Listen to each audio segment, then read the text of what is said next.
भारतीय ज्ञान परंपरा के अप्रतिम आचार्य, हिंदी भाषा और साहित्य के मनीषी विद्वान, हमारे अभिभावक, हमारे गौरव, हमारे दादा गुरु प्रोफेसर डॉक्टर प्रमोद कुमार सिंह जी, अंग्रेजी विभाग तथा मानविकी संकाय का पूर्व अध्यक्ष, समर्थ रचनाकार और सुकवि, बांग्ला, अंग्रेजी और हिंदी की मिलन भूमि पर जो चेतना हमारे शहर में, हमारे राज्य में दिखाई देती है, उस चेतना का नाम है प्रोफेसर केसरीपाल सर। शाश्वत की अध्यक्षता कर रही विश्वविद्यालय हिंदी विभाग की अध्यक्ष, विदुषी प्राध्यापिका, जीवंत और वत्सल व्यक्तित्व की धनी प्रोफेसर डॉक्टर सुधा कुमारी जी, विश्वविद्यालय हिंदी विभाग के पूर्व अध्यक्ष, विद्वान प्राध्यापक, समालोचक, सरल सक्रिय सर्जक व्यक्तित्व प्रोफेसर डॉक्टर सतीश कुमार राय जी, विश्वविद्यालय बांग्ला विभाग के अतिथि सहायक प्राध्यापक और इस आयोजन के संयोजक बेहद प्यारे इंसान डॉक्टर सुमन दास जी, सभा में उपस्थित आदरणीय अभिभावक, प्राध्यापक, हमारे प्रिय शिक्षक साथी और प्यारे विद्यार्थियों, रविन्द्रनाथ ठाकुर की गीतांजलि की पंक्तियां हैं। आमार माथा मतोरे दाव है तोमार चोरण धुला तोले, शपथ अहंकार है आमार डुबाओ चुपे झोले। मैं उन्हीं की पंक्तियों के साथ आप सबका इस आयोजन में हार्दिक स्वागत करता हूँ, अभिनंदन करता हूँ।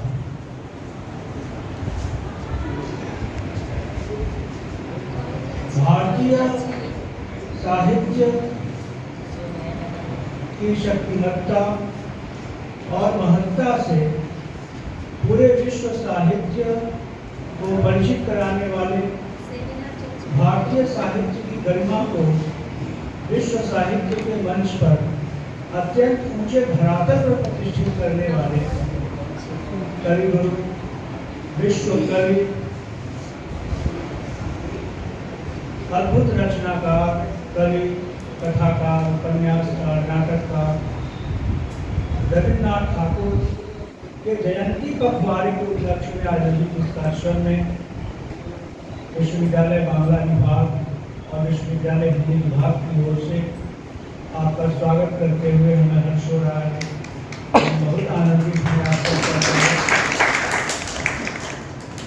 हम चाहेंगे कि इस कार्यक्रम को उद्घाटन करता प्रोफेसर एस.के. पॉल सर उद्घाटन वक्तव्य देते हुए दो शब्द करें। आदरणीय प्रोफेसर एस.के. पॉल।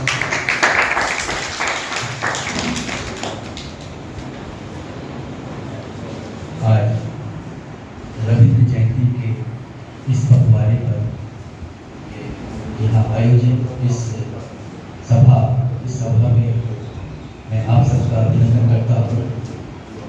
यहाँ वर्गीय गुरु डॉक्टर प्रमोद कुमार जी और पूर्व अध्यक्ष सतीश बाबू, वर्तमान अध्यक्ष सुधा कुमारी जी एवं यहाँ उपस्थित जितने भी आमंत्रित लोग हैं उन सबका मैं अभिनंदन करता हूँ। बांग्ला विभाग में बोलने का ये मेरा पहला अवसर है। आज मैं चाहूँगा कि बांग्ला में कुछ वक्तव्य दूँ।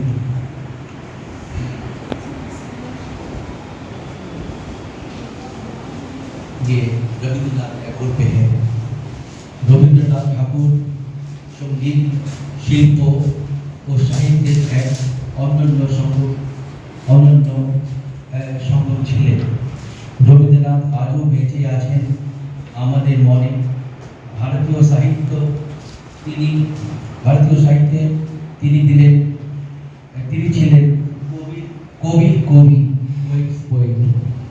তিনি শুধু কবিতার ক্ষেত্রেই নয়, উপন্যাস, নাটক, নৃত্য, শিল্পকলা চিত্রকলা ও অপেরা রচনাও ছিলেন একজন প্রতিভা।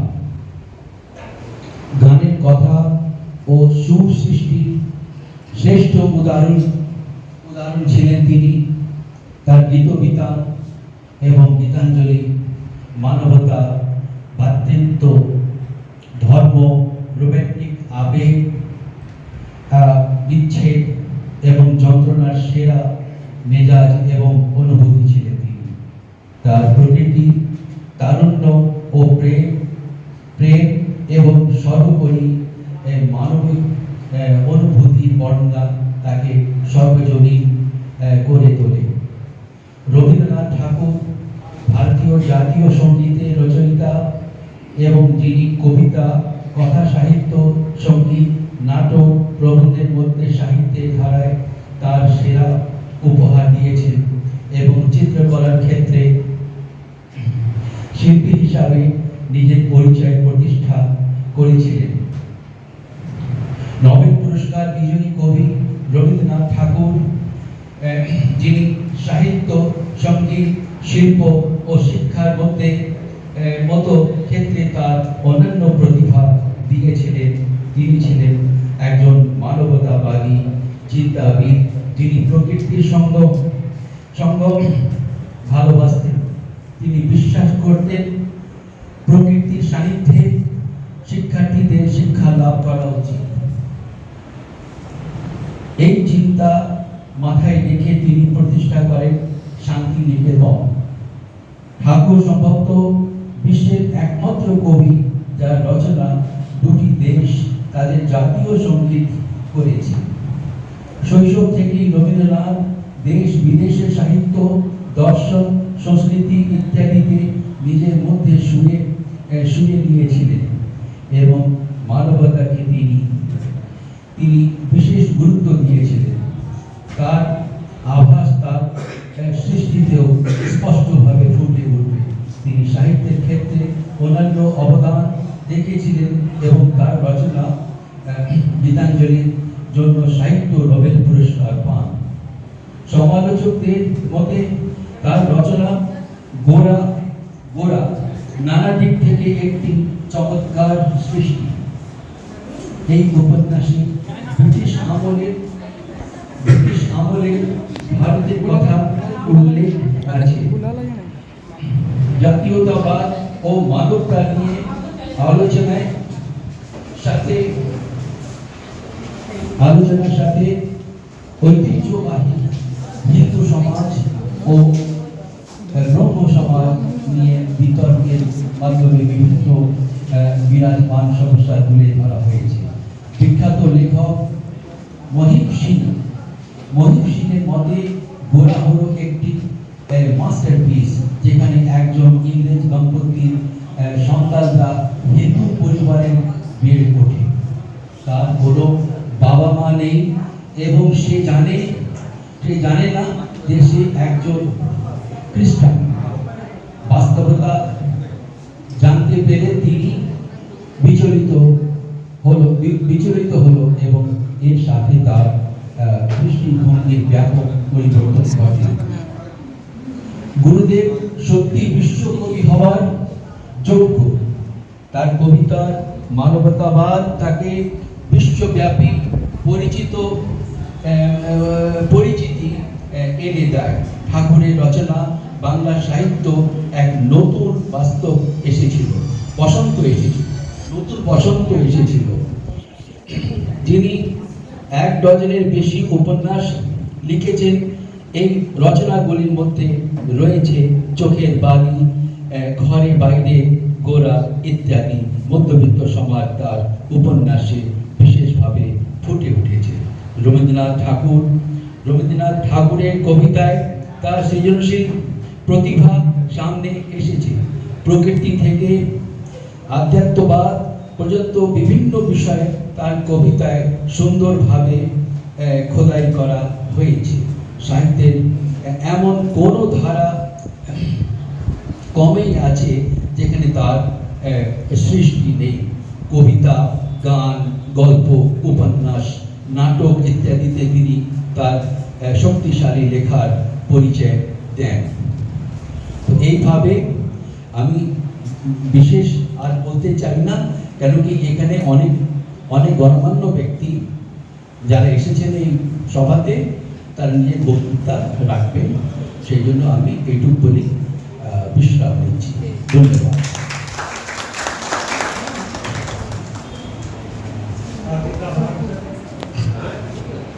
अब मैं औपचारिक स्वागत वक्तव्य के लिए गुरुदेव डॉक्टर सतीश कुमार राय जी को मंच पर आना।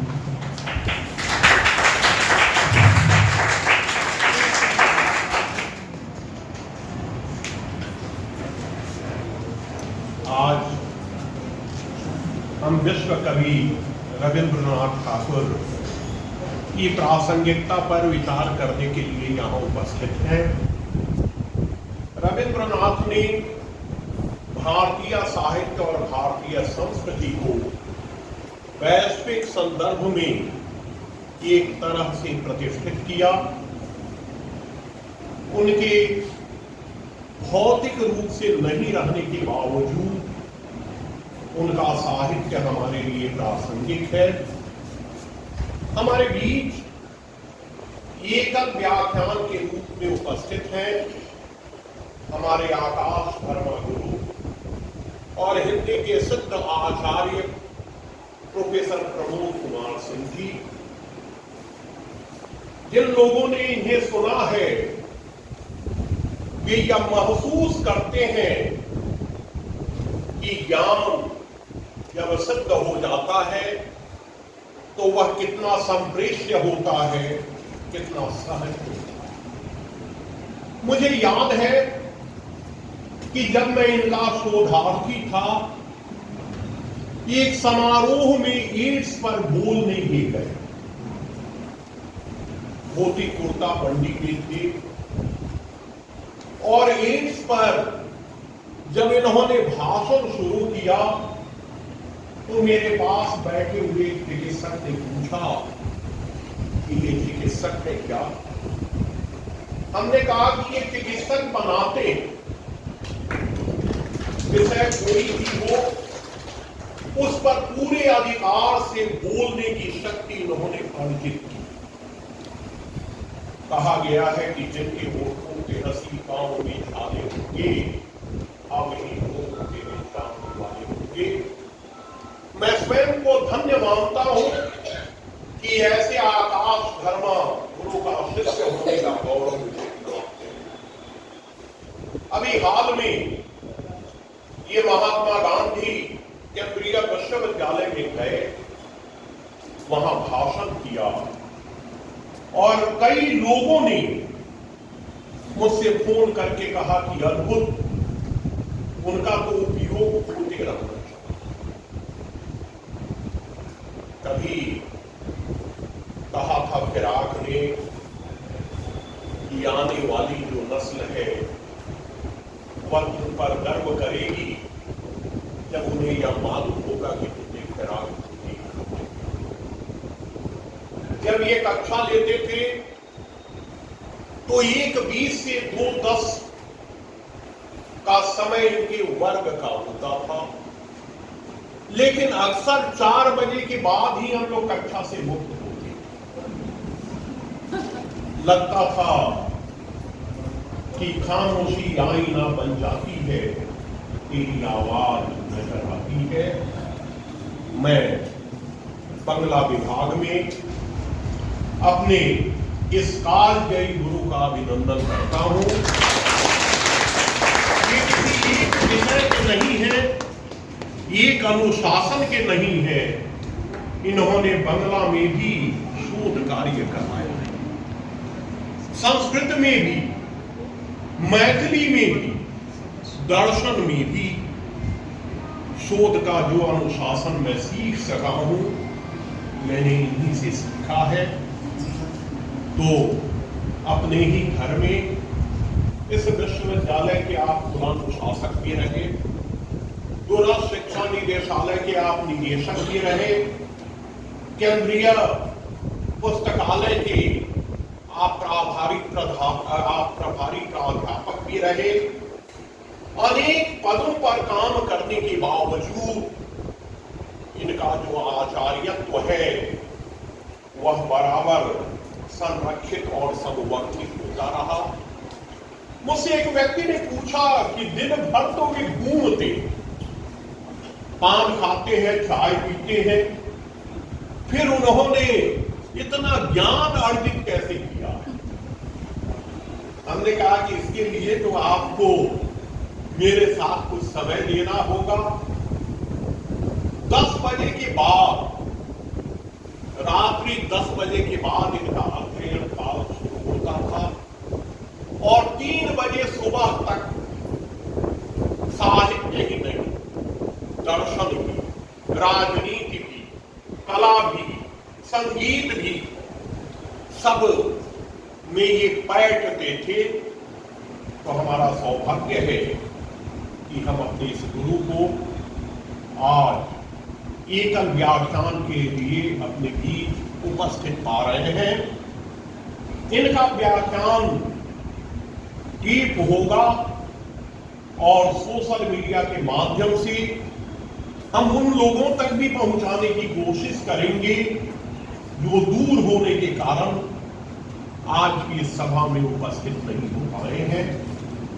मैं पूरे विश्वविद्यालय की ओर से, जिस विश्वविद्यालय को गरिमा देने के लिए, जिस विश्वविद्यालय का राजदूत हम लोग इनको कहते थे, मैं पूरे विश्वविद्यालय की ओर से इनका हार्दिक अभिनंदन करता हूं।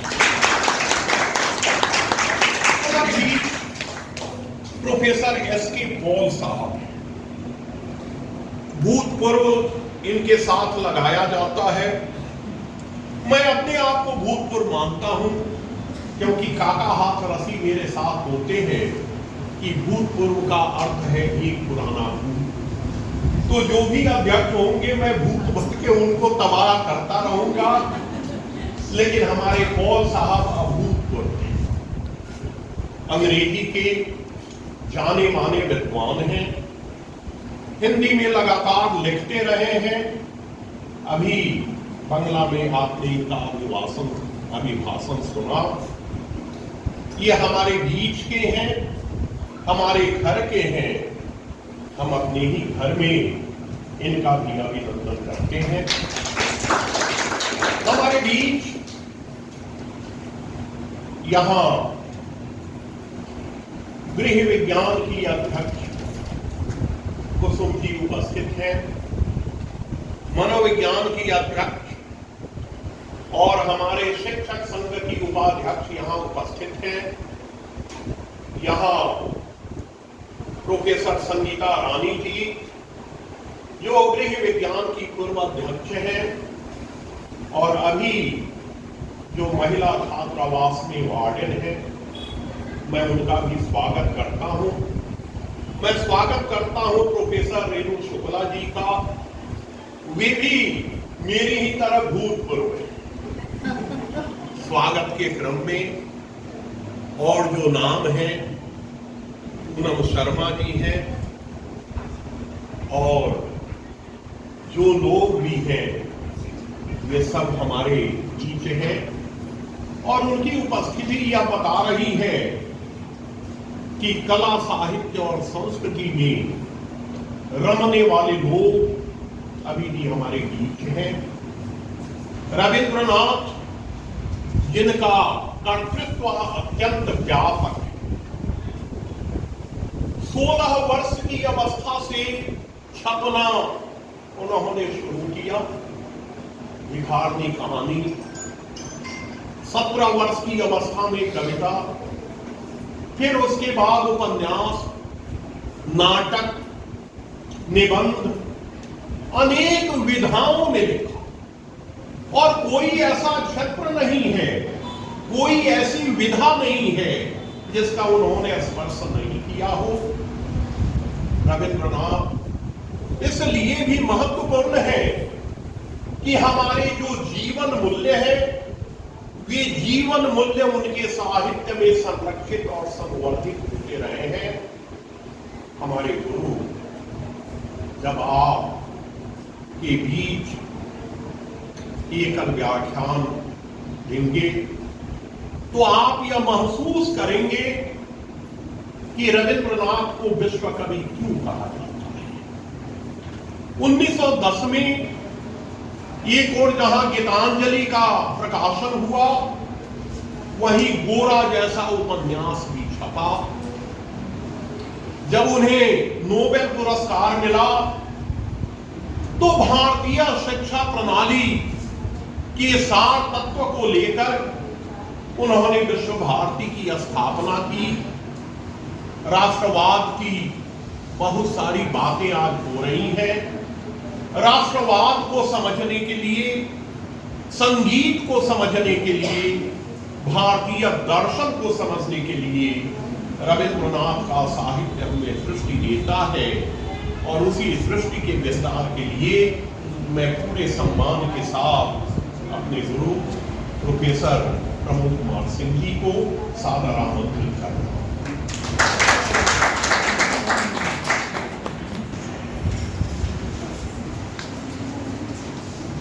जो स्वयं सम्मानित हैं, हम उनका क्या सम्मान करेंगे, लेकिन एक प्रतीक होता है। हम तो कबीर को मानने वाले लोग हैं और कबीर साहित्य में चादर शब्द बार बार आया है। वैसे उन्होंने कहा है कि जस की कस धर दीनी चदरिया, तो यह चादर हमारे सम्मान का प्रतीक है। इस चादर में हमारी श्रद्धा के सूत है। तो मैं अध्यक्ष को आमंत्रित कर रहा हूं कि वे आवें और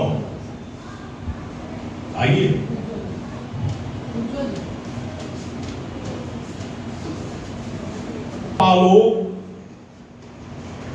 आलोक का उज्जवल होना बहुत कुछ अपने आप में कह देता है। तो वे हमारे गुरु का सम्मान करेंगे हिंदी और बांग्ला की ओर से। और डॉक्टर सुशांत ये अभिनंदन करेंगे प्रोफेसर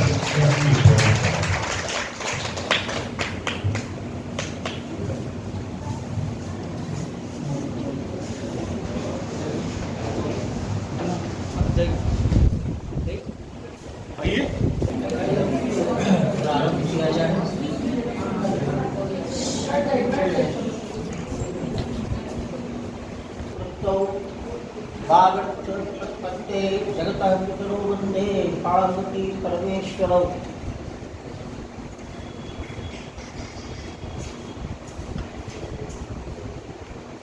क्योंकि रविंद्रनाथ जी यांत्रिकता का विरोध करते थे, इसमें मैं यंत्र का सहारा नहीं लेना चाहता।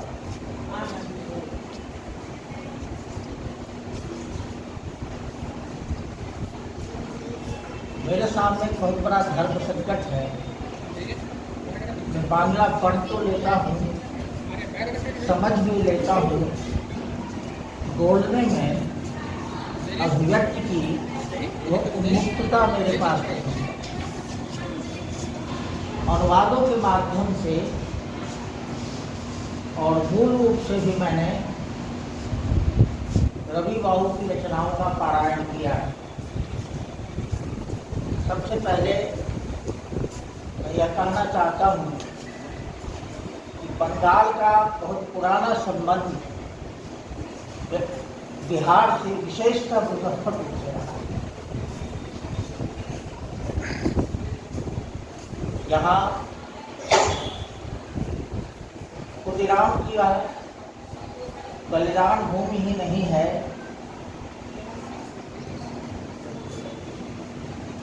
रवि बाबू यहाँ आए भी थे, उनकी रिश्तेदारी भी यहाँ थी और सुभाष बाबू भी यहाँ आए थे। हिंदी और बांग्ला के तत्वावधान में यह जो आप आयोजन कर रहे हैं, मुझे इससे बहुत हर्ष हो रहा है। बिहार विश्वविद्यालय में बांग्ला का विभाग बहुत पुराना रहा है। लोग कम रहे हैं और इसकी गुणवत्ता बहुत रही है।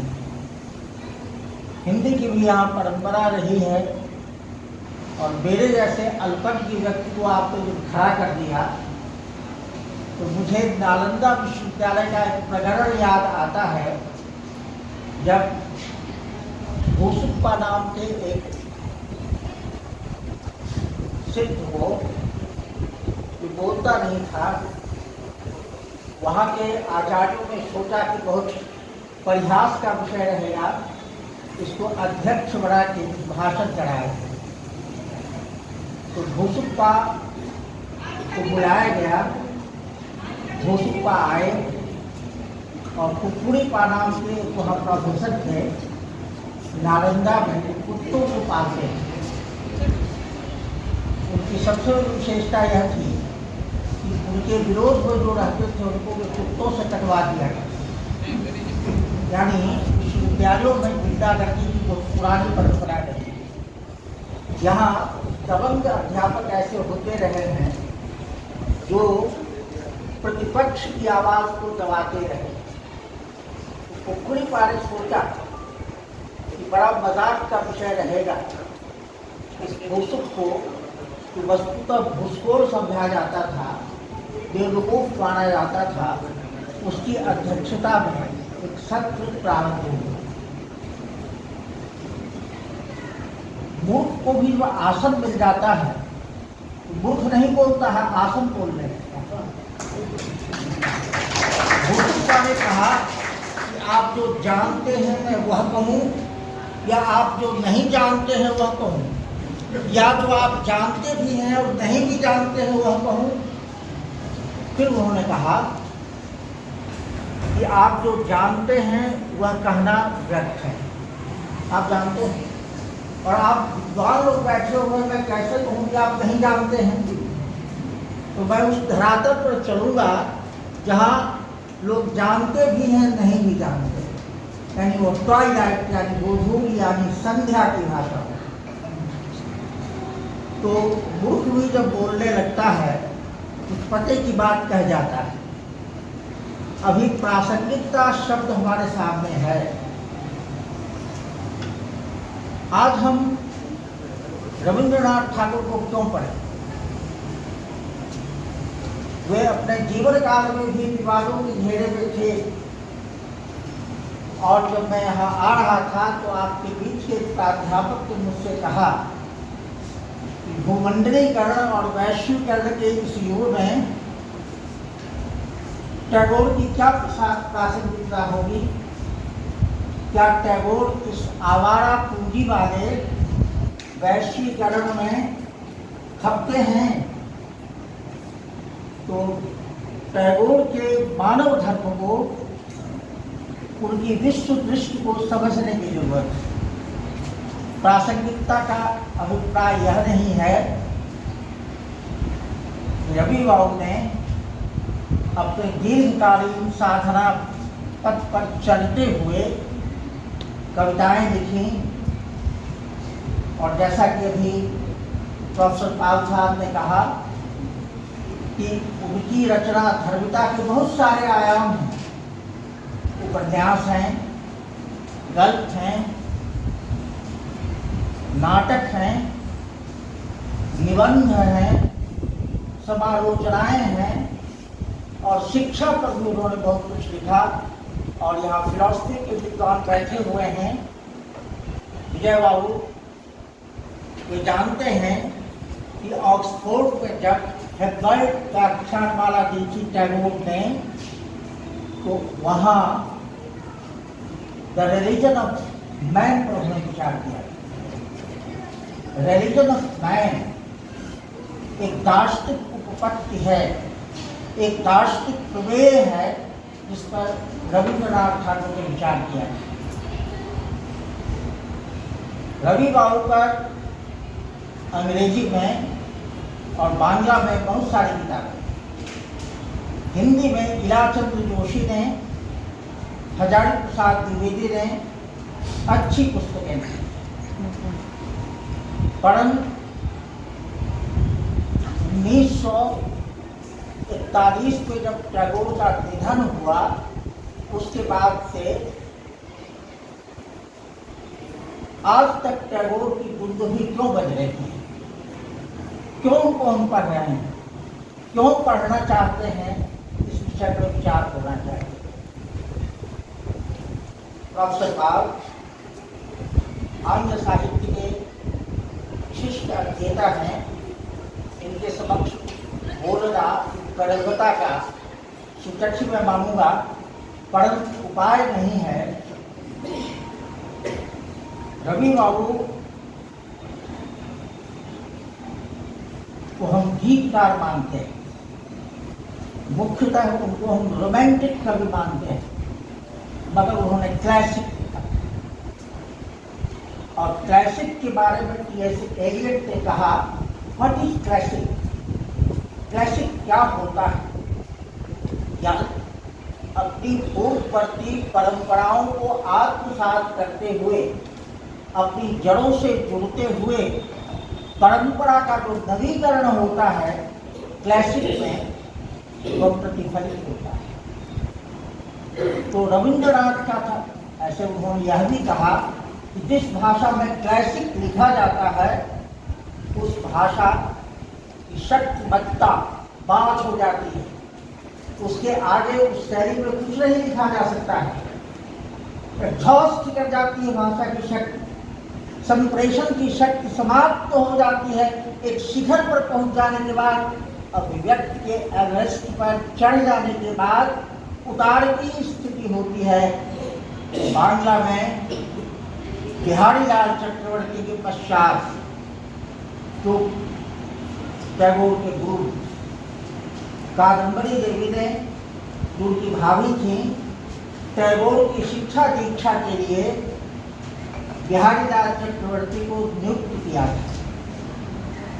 तो चक्रवर्ती परंपरागत बांग्ला साहित्य के महान अध्येता थे, रचनाशील व्यक्ति भी थे।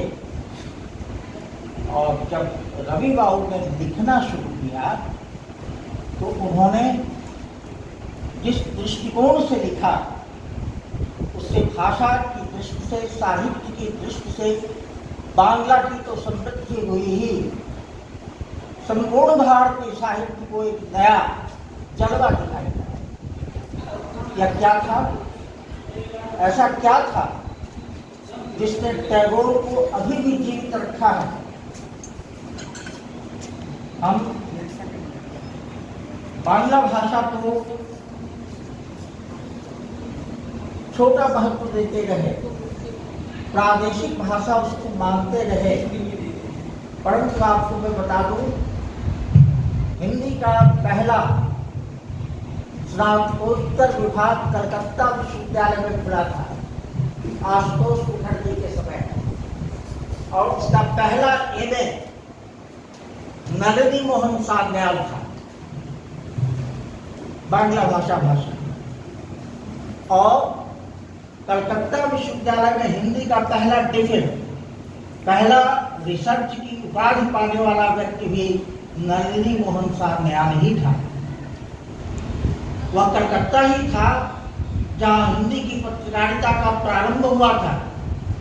वह कलकत्ता ही है जहाँ हिंदी की तपोस्थली के रूप में बहुत सारे पत्रिकाएं आई, बहुत सारे साहित्यकार वहाँ संवर्धित हुए।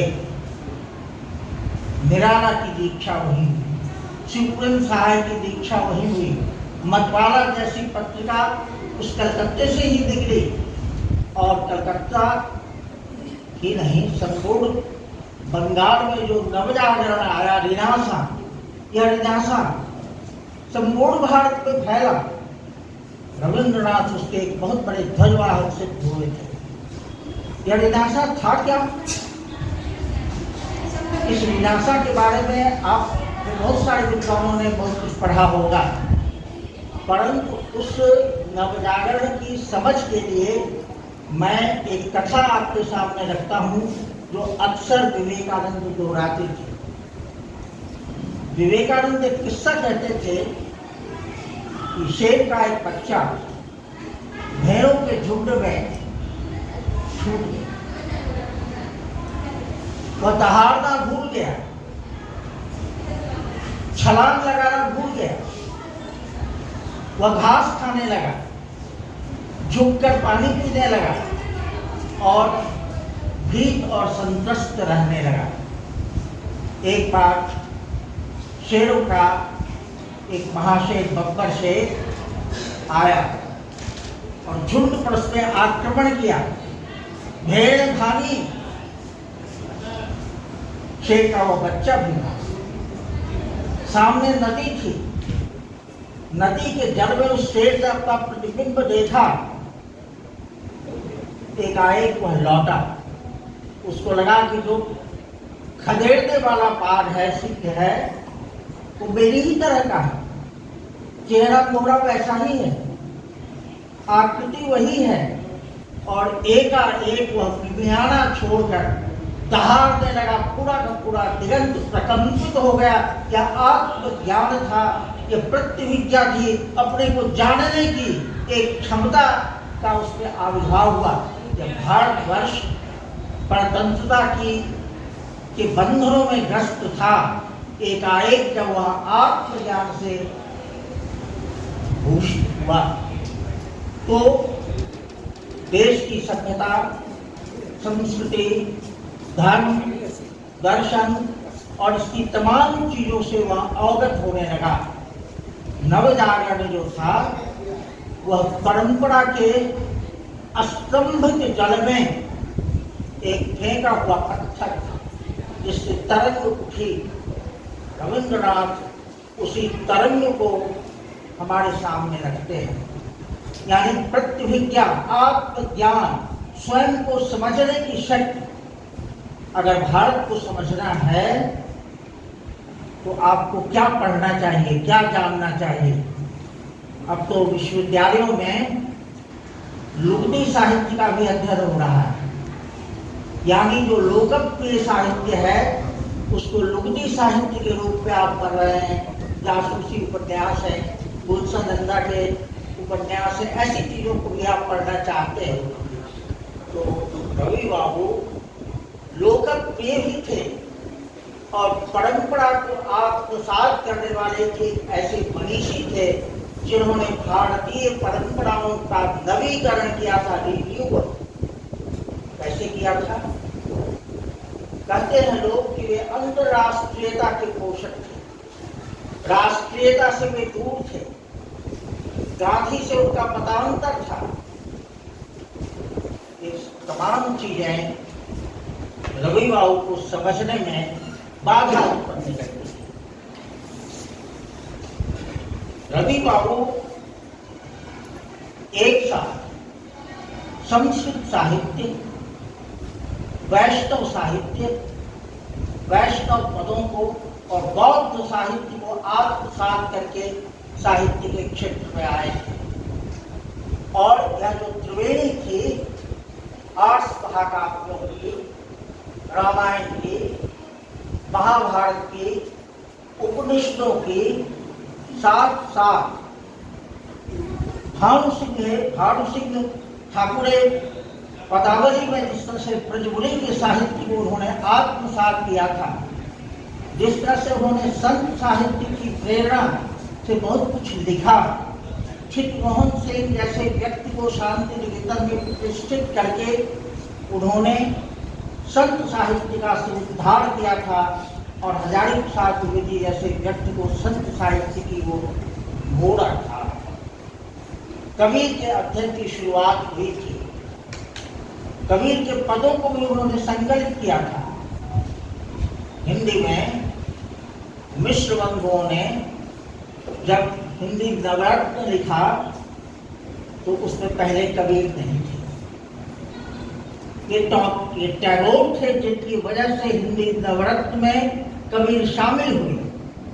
तो संत साहित्य और भारत के भक्ति साहित्य को पढ़ते हुए और बौद्ध साहित्य की चुनिंदा चीजों को आत्मसात करते हुए टैगोर ने जो लिखा, उससे भारतीय साहित्य पुनरुज्जीवित हुआ, उसमें नई चीजें सामने आई। कैसे? तो जब नई चीज बनती है तो या तो आप सीधे दोहरा देने की स्थिति में होते हैं। पुरानी चीजों को दोहरा देना यह रचना धर्मिता नहीं है। पुराने रिक्त को, पुराने ऐतिह्य को, पुरानी चीजों को पलट कर उसमें प्रकरण वक्रता लाते हुए, प्रबंध वक्रता लाते हुए नए अर्थों को जोड़ना पड़ता है। जब वाल्मीकि की प्रतिभा पर विचार किया रवि बाबू ने, तो क्रौंच वध की पुरानी कहानी नहीं ली उन्होंने, बस वाल्मीकि का रूपांतरण कैसे ऋषि में होता है, कैसे उसमें करुणा का उद्रेक होता है, कैसे एक बच्ची उनकी करुणा को जागृत करती है, उससे एक मुनि के कमंडल में करुणा का जल भर जाता है। इस दृष्टि से एक नई कथा का सृजन किया था। जबकि हम जानते हैं कि आज कवि वाल्मीकि ने जो अनुष्टुप लिखा, जिसमें क्रौंच वध के उपरांत शोक ही श्लोक बन गया। मानुषात् प्रतिष्ठां त्वं मम शाश्वती समा यत् क्रौंच मिथुनादेकं वधे काम मोहितम। अभिशाप की इस वाणी को जब वाल्मीकि ने सुनाया तो सबसे बड़ी बात यह थी कि व्याध के हाथ में धनुष बाण है और ऋषि उसको चुनौती दे रहा है, अभिशाप दे रहा है। वो डरा नहीं, और क्रौंच वध के कारण जो एक विकल्पन स्थिति उसकी होती है, करुणा का जो उद्रेक होता है, इस कथानक को रवि बाबू ने छोड़ दिया और एक बच्ची जिसकी बलि चढ़ने जा रही है उसको उस दस्यु ने बचा लिया।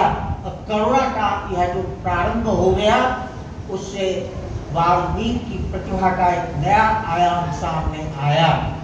यानी वाल्मीकि ने जो कुछ भी किया होगा, कवि ने अपनी कल्पना से नवीन तथ्यों को जोड़ते हुए काव्य में जो करुणा की प्रतिष्ठा की, यह अकारण नहीं है। भवभूत ने कहा कि एक ही रस है करुण, अन्य रस उसके निमित्त और भेद के कारण माने जाते हैं।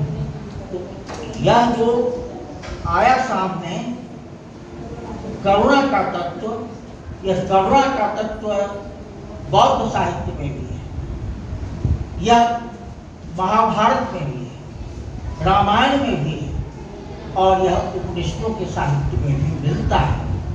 तो भारतीय साहित्य का एक प्रमुख तत्व है करुणा का तत्व। इस करुणा के तत्व को लेकर जब चले वाल्मीकि, तो उसको ग्रहण किया रवि बाबू, और कैसे उन्होंने रिक्त को, परंपरा को पलटते हुए लिखा, इस पर विचार किया। पाल साहब बताएंगे, और आपको जो बांग्ला साहित्य के अध्येता हैं वे इसकी तस्दीक करेंगे।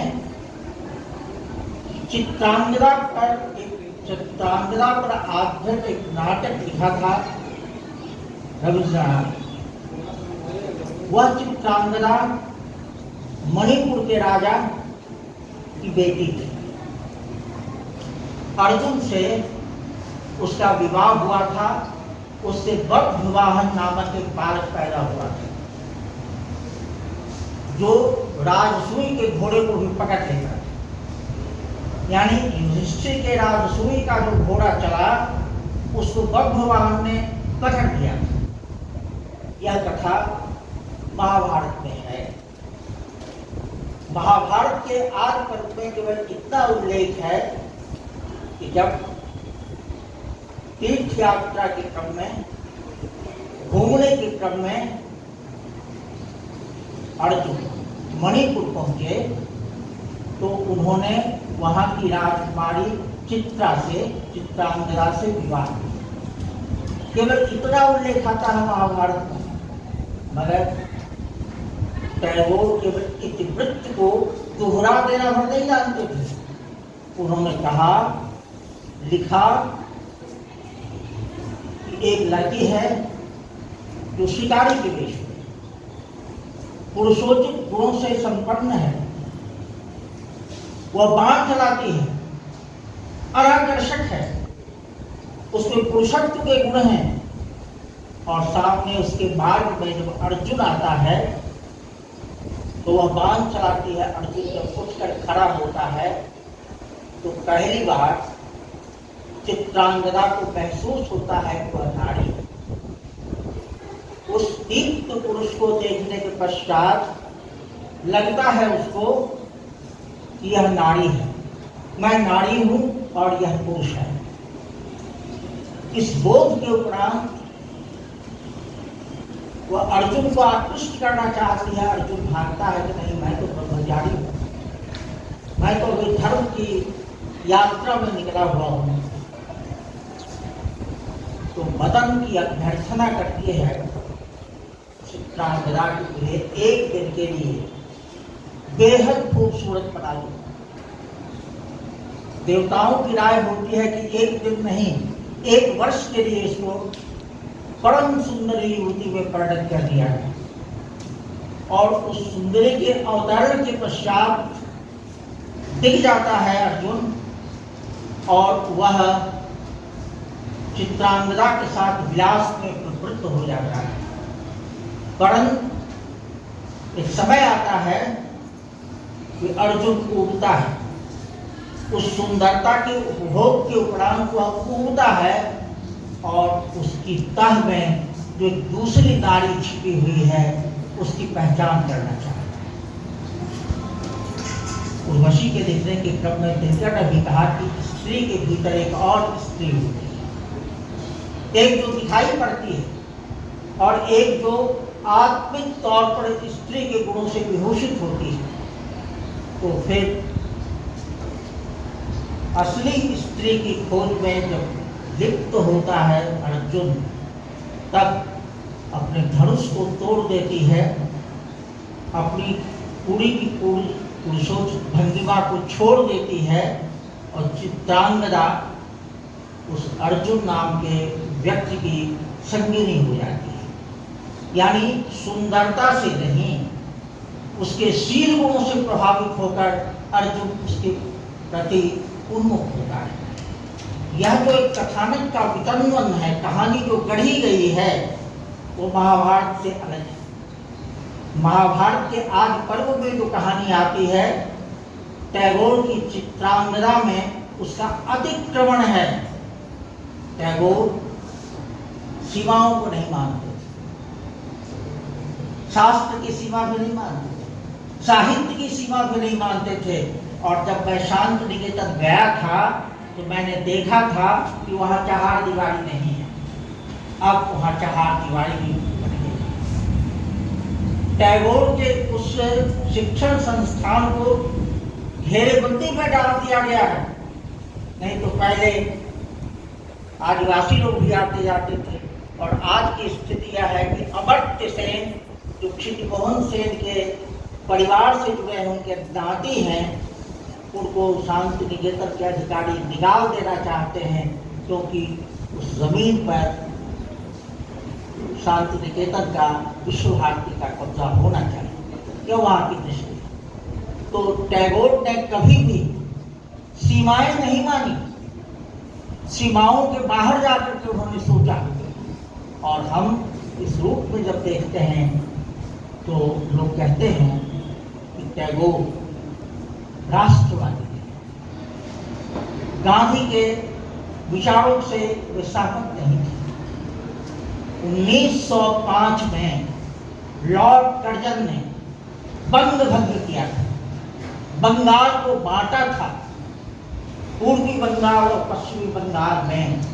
और उस समय जो एक महान क्रांति सामने आई थी, जिसके सामने कर्जन को झुकना पड़ा था, अपने विधेयक को वापस लेना पड़ा था, उसके पीछे टैगोर का एक वाक्य था, उनकी एक कविता थी, जगी तुम्हार डाक सुने क्यों नहीं आसे, तभी तुम एकला चलो रे, एकला चलो रे, अकेले चलो, कोई तुम्हारे पीछे चले न चले तुम चलो। अयोध्या सिंह ने भारत का संग्राम पर शोध काट दिया। अयोध्या सिंह कम्युनिस्ट, उन्होंने बंग भंग पर लिखते हुए टैगोर के योगदान पर विचार किया है कि कवि ने कलकत्ते में बाहर निकलकर जनता के बीच जाकर एक राष्ट्रीय हुंकार भरी थी कि अकेले चलो। और उसके बाद आप जानते हैं एक उर्दू का शेर आता है, मैं अकेला ही चला था, मैं अकेला ही चला था, जानवे मंजिल लोग जुड़ते रहे, कारवां बनता है। मैं अकेला चला और कारवां बन गया। तो राष्ट्रीयता का जो कारवां था बंग भंग के आंदोलन के समय टैगोर के मंत्र से वह चला था। और उस समय के जितने राष्ट्रवादी लोग थे वे बोलते कम थे, आचरण से आते थे। और इसी तरह से 42 में आपने देखा कि गांधी ने एक वाक्य कहा, क्विट इंडिया, भारत छोड़ो, वो मंत्र हो गया। टैगोर ने कविता को मंत्र के स्तर पर ले जाने का काम किया। इससे भारत की सोई हुई राष्ट्रीयता को शक्ति मिली थी। ये साधारण बात नहीं। और 13 अप्रैल 1919 के दिन पंजाब के जालियांवाला बाग में भयानक नरमेध हुआ था। डायर ने रक्तपात कराया था, निहत्थे लोगों पर गोलियां चली थी। 13 अप्रैल 1919 के दिन पूरा देश क्षुब्ध हो गया था। और टैगोर उस समय नाइटहुड ओढ़े हुए थे। वे सर थे। 29 मई को लॉर्ड चेम्सफोर्ड को उन्होंने नाइटहुड लौटाने के लिए एक इस्तीफा का पत्र लिखा। टैगोर ने जालियांवाला बाग के हत्याकांड के विरोध में नाइटहुड की उपाधि छोड़ दी थी। यह राष्ट्रीयता का महान परचम था। एक ऐसा व्यक्ति, इसको लोग सत्ता पक्ष का व्यक्ति समझते थे। सत्ता पक्ष के इस व्यक्ति ने ब्रिटिश सल्तनत को हिला दिया। उसने जो छोड़ा नाइटहुड, उसकी परंपरा भारत में कम दिखी। सुनते हैं कि प्रेमचंद को राय साहब की या राय बहादुर की उपाधि दी जाने की पेशकश हुई। प्रेमचंद ने मना कर दिया। और आपातकाल जब इस देश में इंदिरा गांधी के राजकाल में लगा तो फणीश्वरनाथ रेणु ने पद्मश्री की उपाधि लौटा दी। ये टैगोर का ही वह करिश्मा था जो फणीश्वरनाथ रेणु के आचरण में प्रतिफलित हुआ था। तो आप देखेंगे कि टैगोर, जिनको हम राष्ट्रवादी नहीं कहते हैं, जब ब्रिटिश सल्तनत ने हिंदुओं को बांटते हुए सवर्ण और अवर्ण के मतों को आरक्षित करना चाहा तो यरमदा जेल में गांधी ने आमरण अनशन शुरू किया। उस आमरण अनशन से हिल गई सरकार। और जिस वक्त यह आमरण अनशन सरकार के खिलाफ था, उस समय यरमदा जेल में टैगोर उपस्थित थे। उनके सान्निध्य में सरकार की शिकस्त के बाद गांधी जी ने अनशन तोड़ा था। उनको फलों का जूस पिलाया था रविंद्रनाथ ठाकुर ने।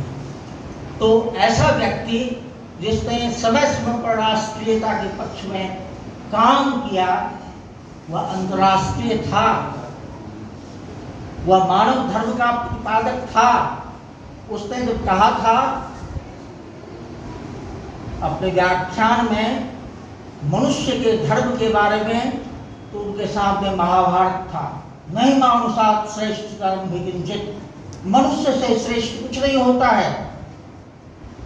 उनके सामने चंडीदास की विरासत थी, जिन्होंने कहा था सवार ऊपर मानुष सत्य कहार ऊपर नाई। सबसे ऊपर मनुष्य की सत्ता है, उसके ऊपर कुछ नहीं है। तो मनुष्य को महत्व देते हुए जब टैगोर ने लिखा और अपने व्यक्तित्व की विशदता का परिचय दिया, तो लोगों ने उनको अंतर्राष्ट्रीय मान लिया और उनकी राष्ट्रीयता को भुला दिया।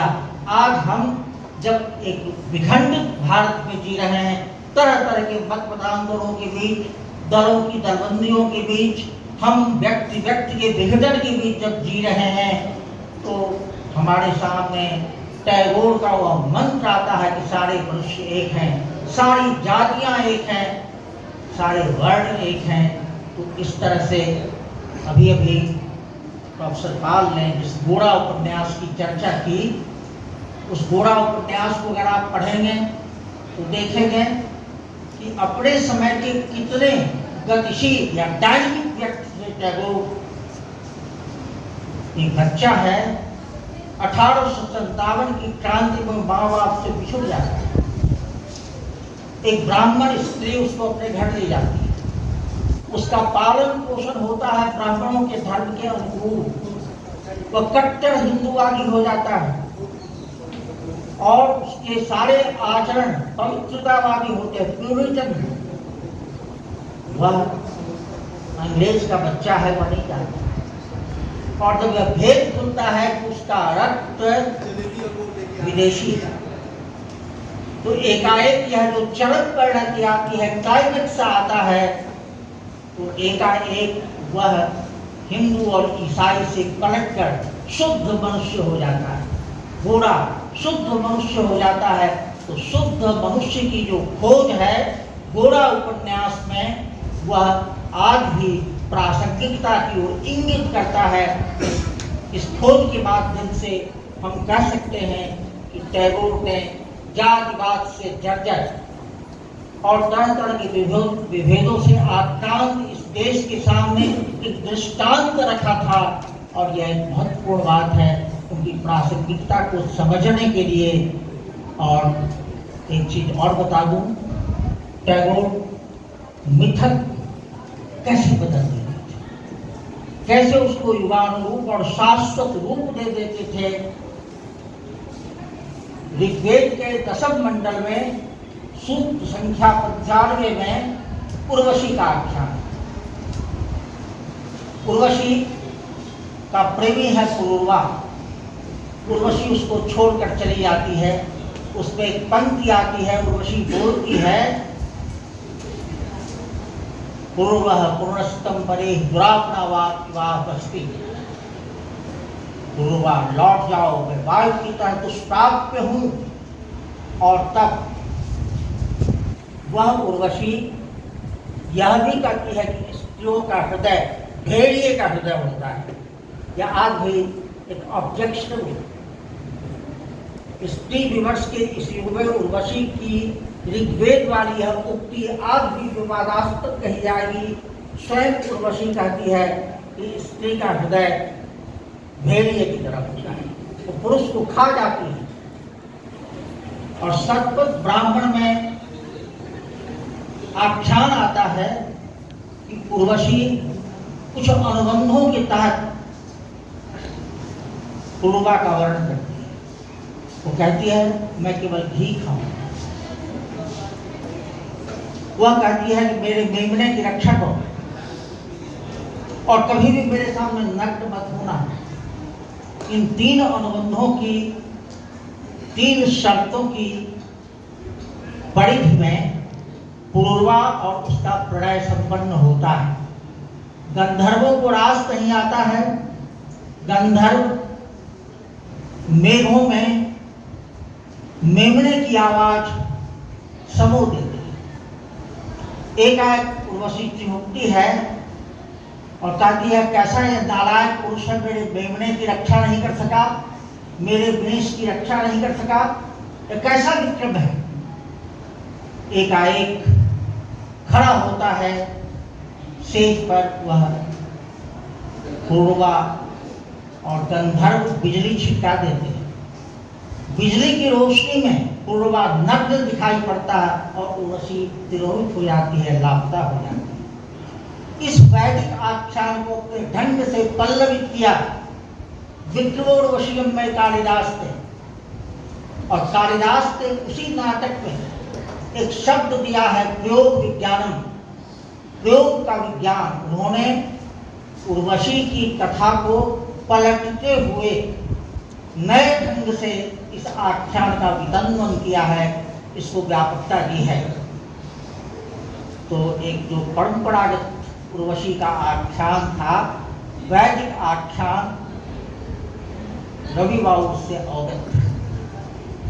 और उन्होंने जब उर्वशी पर कविता लिखी तो उन्होंने कहा, उन्होंने आर्किटाइप जुंग ने जातीय मानस का अध्ययन करते हुए कहा कि किसी भी जाति के मन में कुछ आर्किटाइप्स आदिबिंब संचित होते हैं। उर्वशी सुंदरता की पराकाष्ठा है। वह न कन्या है, न पत्नी है, न माता है, न माता न कन्या न वधू सुंदरी रूपसी नंदन वासिनी उर्वशी गोष्ठ जबे शांत रहे स्वर्णांचल टाणी तुम्ही कोनो ग्रह प्रांत नाही ज्वाल संध्या दीप खानी जुधाई जड़ित पदे कंप वक्षे नम्र नेत्र पाटे स्मित हास्य नाही जल शराब जितवा सरसत जले सब जान कराते। रवि बाबू ने उर्वशी के उस मेटाफर, उर्वशी के उस मिथ को बताया कि वो अप्सरा न किसी की माँ होती है, न किसी की पत्नी होती है, न किसी की बेटी होती है, वो शुद्ध नारी होती है। शुद्ध नारी की इस अवधारणा को जैसे चित्रांगदा में उन्होंने पेश किया था, और हिंदी के दिनकर ने जो उर्वशी लिखी तो उन्होंने बहुत सारी कथाओं का संचयन किया, मगर यह आर्केटाइप वाली जो स्थिति थी उसको उन्होंने टैगोर से ही ग्रहण किया। मैं नाम गोत्र से रहित पुष्प अंबर में उड़ती हुई मुक्त आनंद शिखा, वृत्तिहीन सौंदर्य चेतना की तरंग, सुरधर किन्नर गंधर्व नहीं, प्रिय मैं केवल अप्सरा विश्वधर के सागर से समुद्भूत। तो यह जो एक सनातन नारी का रूप सामने आता है वो टैगोर की परिकल्पना के अनुकूल आता है। इतना ही नहीं, यह कविता इतनी मशहूर हुई अपने जमाने में, और आज भी बहुत सारे लोगों ने उर्वशी पर बहुत कुछ लिखा, मगर टैगोर का मुकाबला कैसे समुद्र से उद्भूत होती है उर्वशी, इसका चित्र खींचा है टैगोर ने। आदि वसंत ताते उठिया छे मंदित सागरे दान धाते सुधा पात्र विषभांडरीय भाव करे तरंगित महासंग मंत्र शांत भुजंगे बतो पड़छिल पदक प्राण लक्ष्य पड़छिल पदक प्रांते लक्ष्य फणा लक्ष्य सत्कारी अवरत।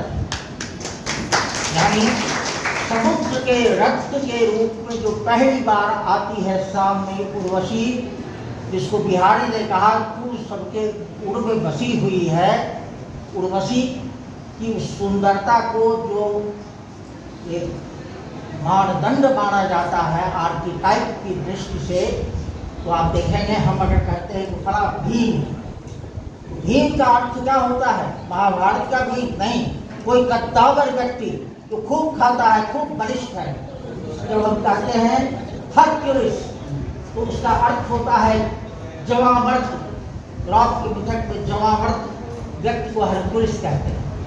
तो उसी तरह सुंदरता की पराकाष्ठा को ग्रहण, पराकाष्ठा को मूर्त करते हुए टैगोर ने उर्वशी का जो चित्र खींचा है कि सृष्टि के आदिम वसंत में जो उद्भूत होती है, तो वाम हाथे सीधा पात्र विषभांडनी, मैंने एक हाथ में वो अमृत का कलश लेकर आती है, एक हाथ में जहर लेकर आती है, हलाहल लेकर आती है।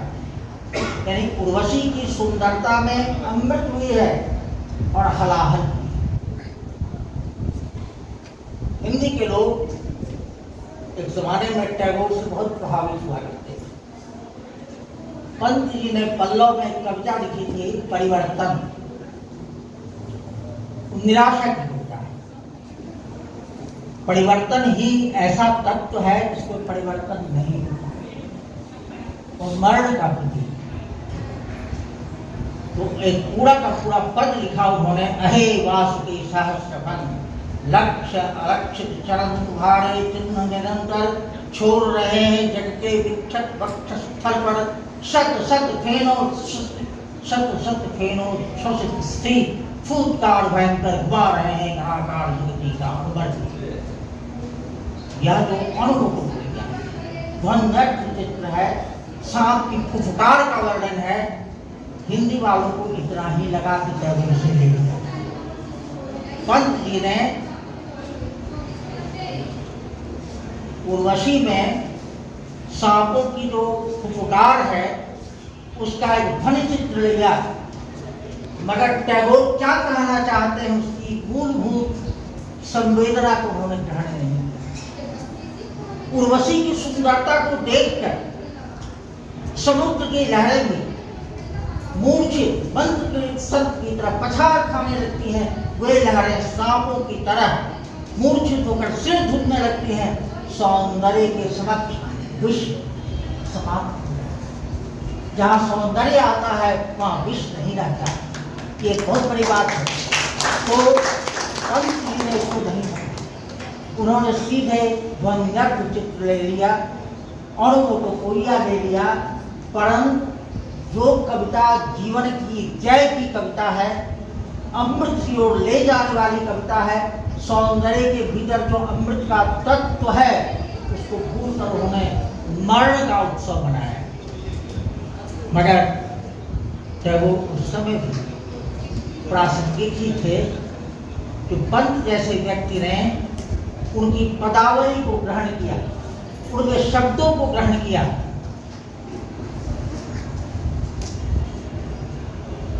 मैंने कहा कि प्राचीन भारतीय वाङ्मय की कहानियां हैं। प्राचीन भारतीय वाङ्मय में आर्य परंपरा में जीवन के आनंद की जो प्रतिष्ठा है, जीवन को जो महत्व दिया गया है, वहाँ मरण को महत्व नहीं दिया गया है। ऐसे टैगोर ने पढ़ा था कबीर को, जिसमें आता है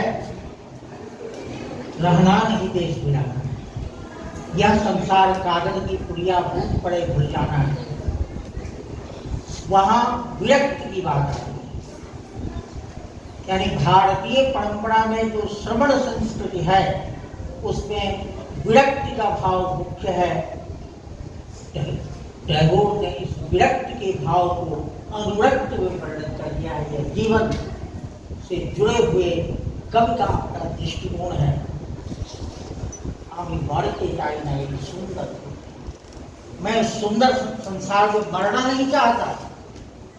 আমি मरते चाई ना ये सुंदर बाबू भोगने असंख्य बंधन माजे लगी मुक्ति सब वैराग्य साधन मुक्ति से अबार ने। टैगोर कहते हैं वैराग्य साधन मुक्ति से अबार ने। जो वैराग्य है वो मेरा लक्ष्य नहीं है। मैं विरक्त नहीं, निवृत्त नहीं, प्रवृत्ति का संपोषक हूँ। और तो समय था नवजागरण का, जिसमें विरक्ति को हटाकर अनुरक्त की ओर, जीवन की ओर जाने की बात चल रही थी।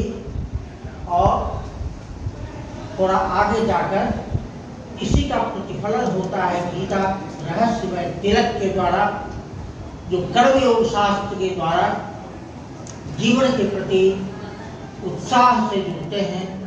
लोगों के बीच जो नैराश्य है उसका भी खंडन होता है। तो बंगाल की एक परंपरा रही है, इस देश की परंपरा रही है कि जहाँ निवृत्त के ऊपर प्रवृत्त के पोषण की बात रही है। समनंदोरम ऑफ लाइफ दर्शनशास्त्र के विद्वान हमारे सामने बैठे हैं। श्रेय और प्रेय की बात आती है।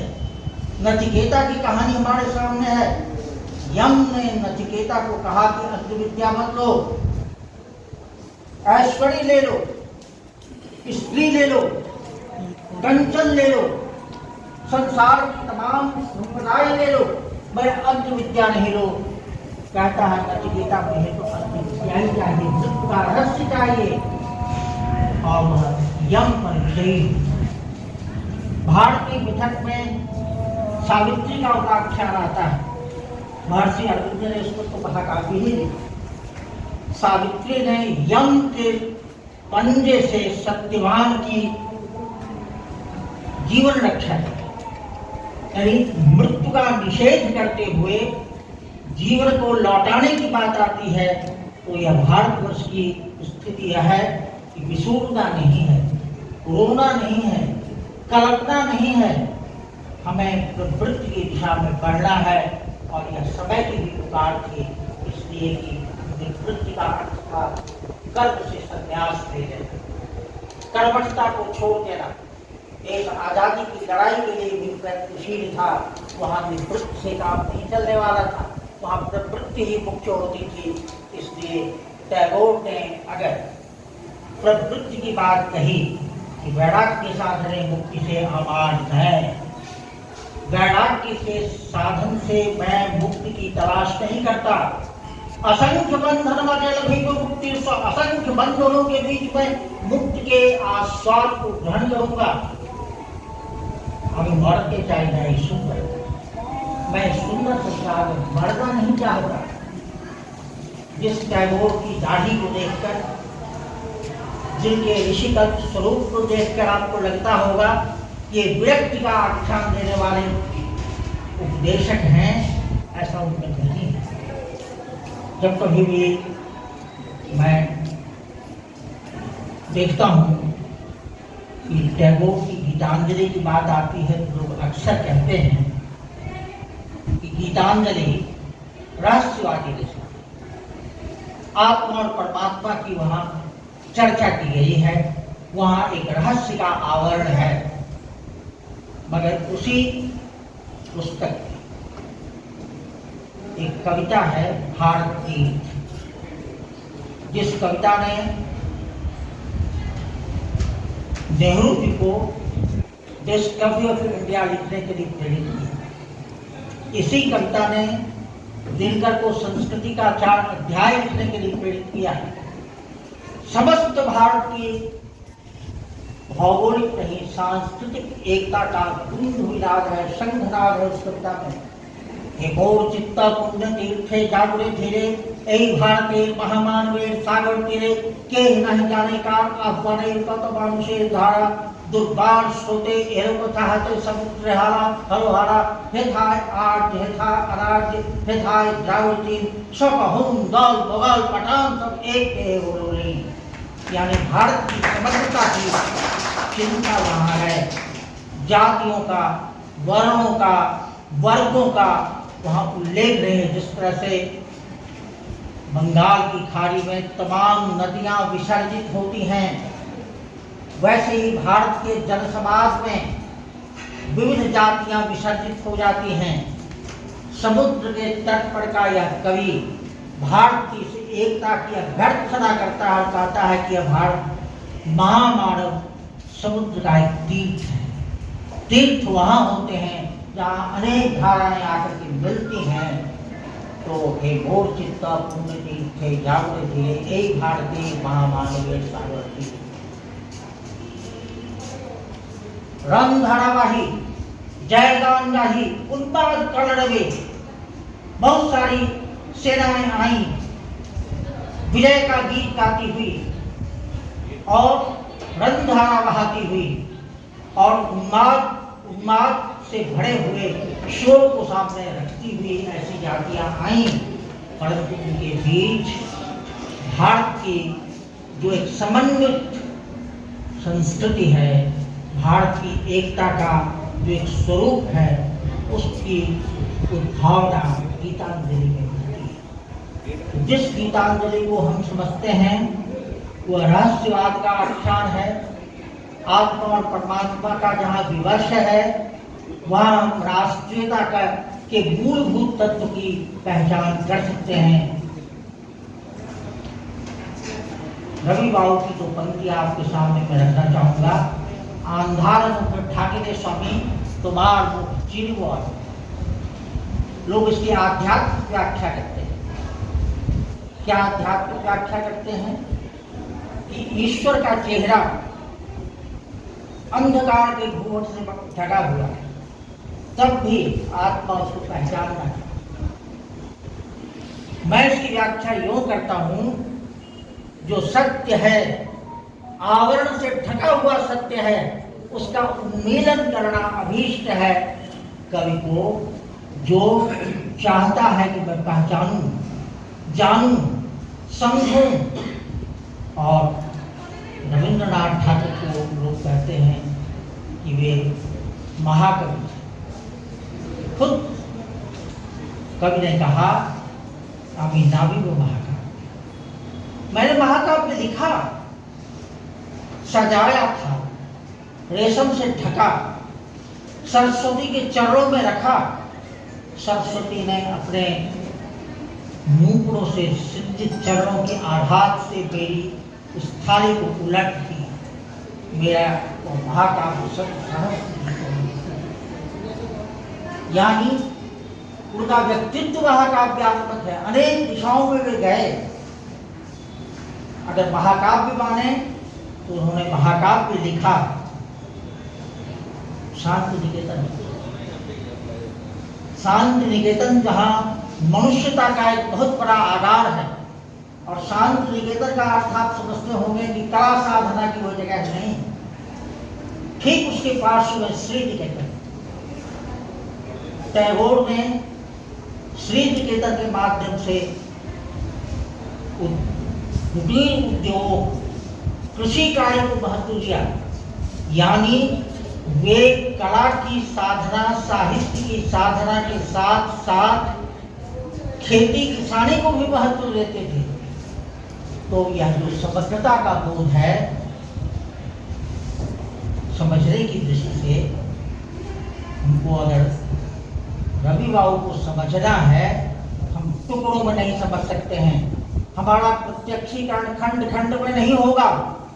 मनोविज्ञान के विद्वान आपके बीच बैठे हैं। वाटसन ने, बिहेवियरिस्ट वाटसन ने, व्यवहारवादी वाटसन ने कहा था कि perceive things as a whole. हम समग्रता में चीजों का प्रत्यक्षीकरण करते हैं, टुकड़ों में नहीं करते। और आनंदवर्धन ने ध्वन्यारोप में जो पहला ही श्लोक लिखा, प्रतिमानं पूर्णन्य देवा पुष्पाणि महाकवीना यत्तत् कृष्णा अवयवातिरिक्तम विभाज्य लावण्य व्यवांगनासु। कहा आनंदवर्धन ने, करता क्या है?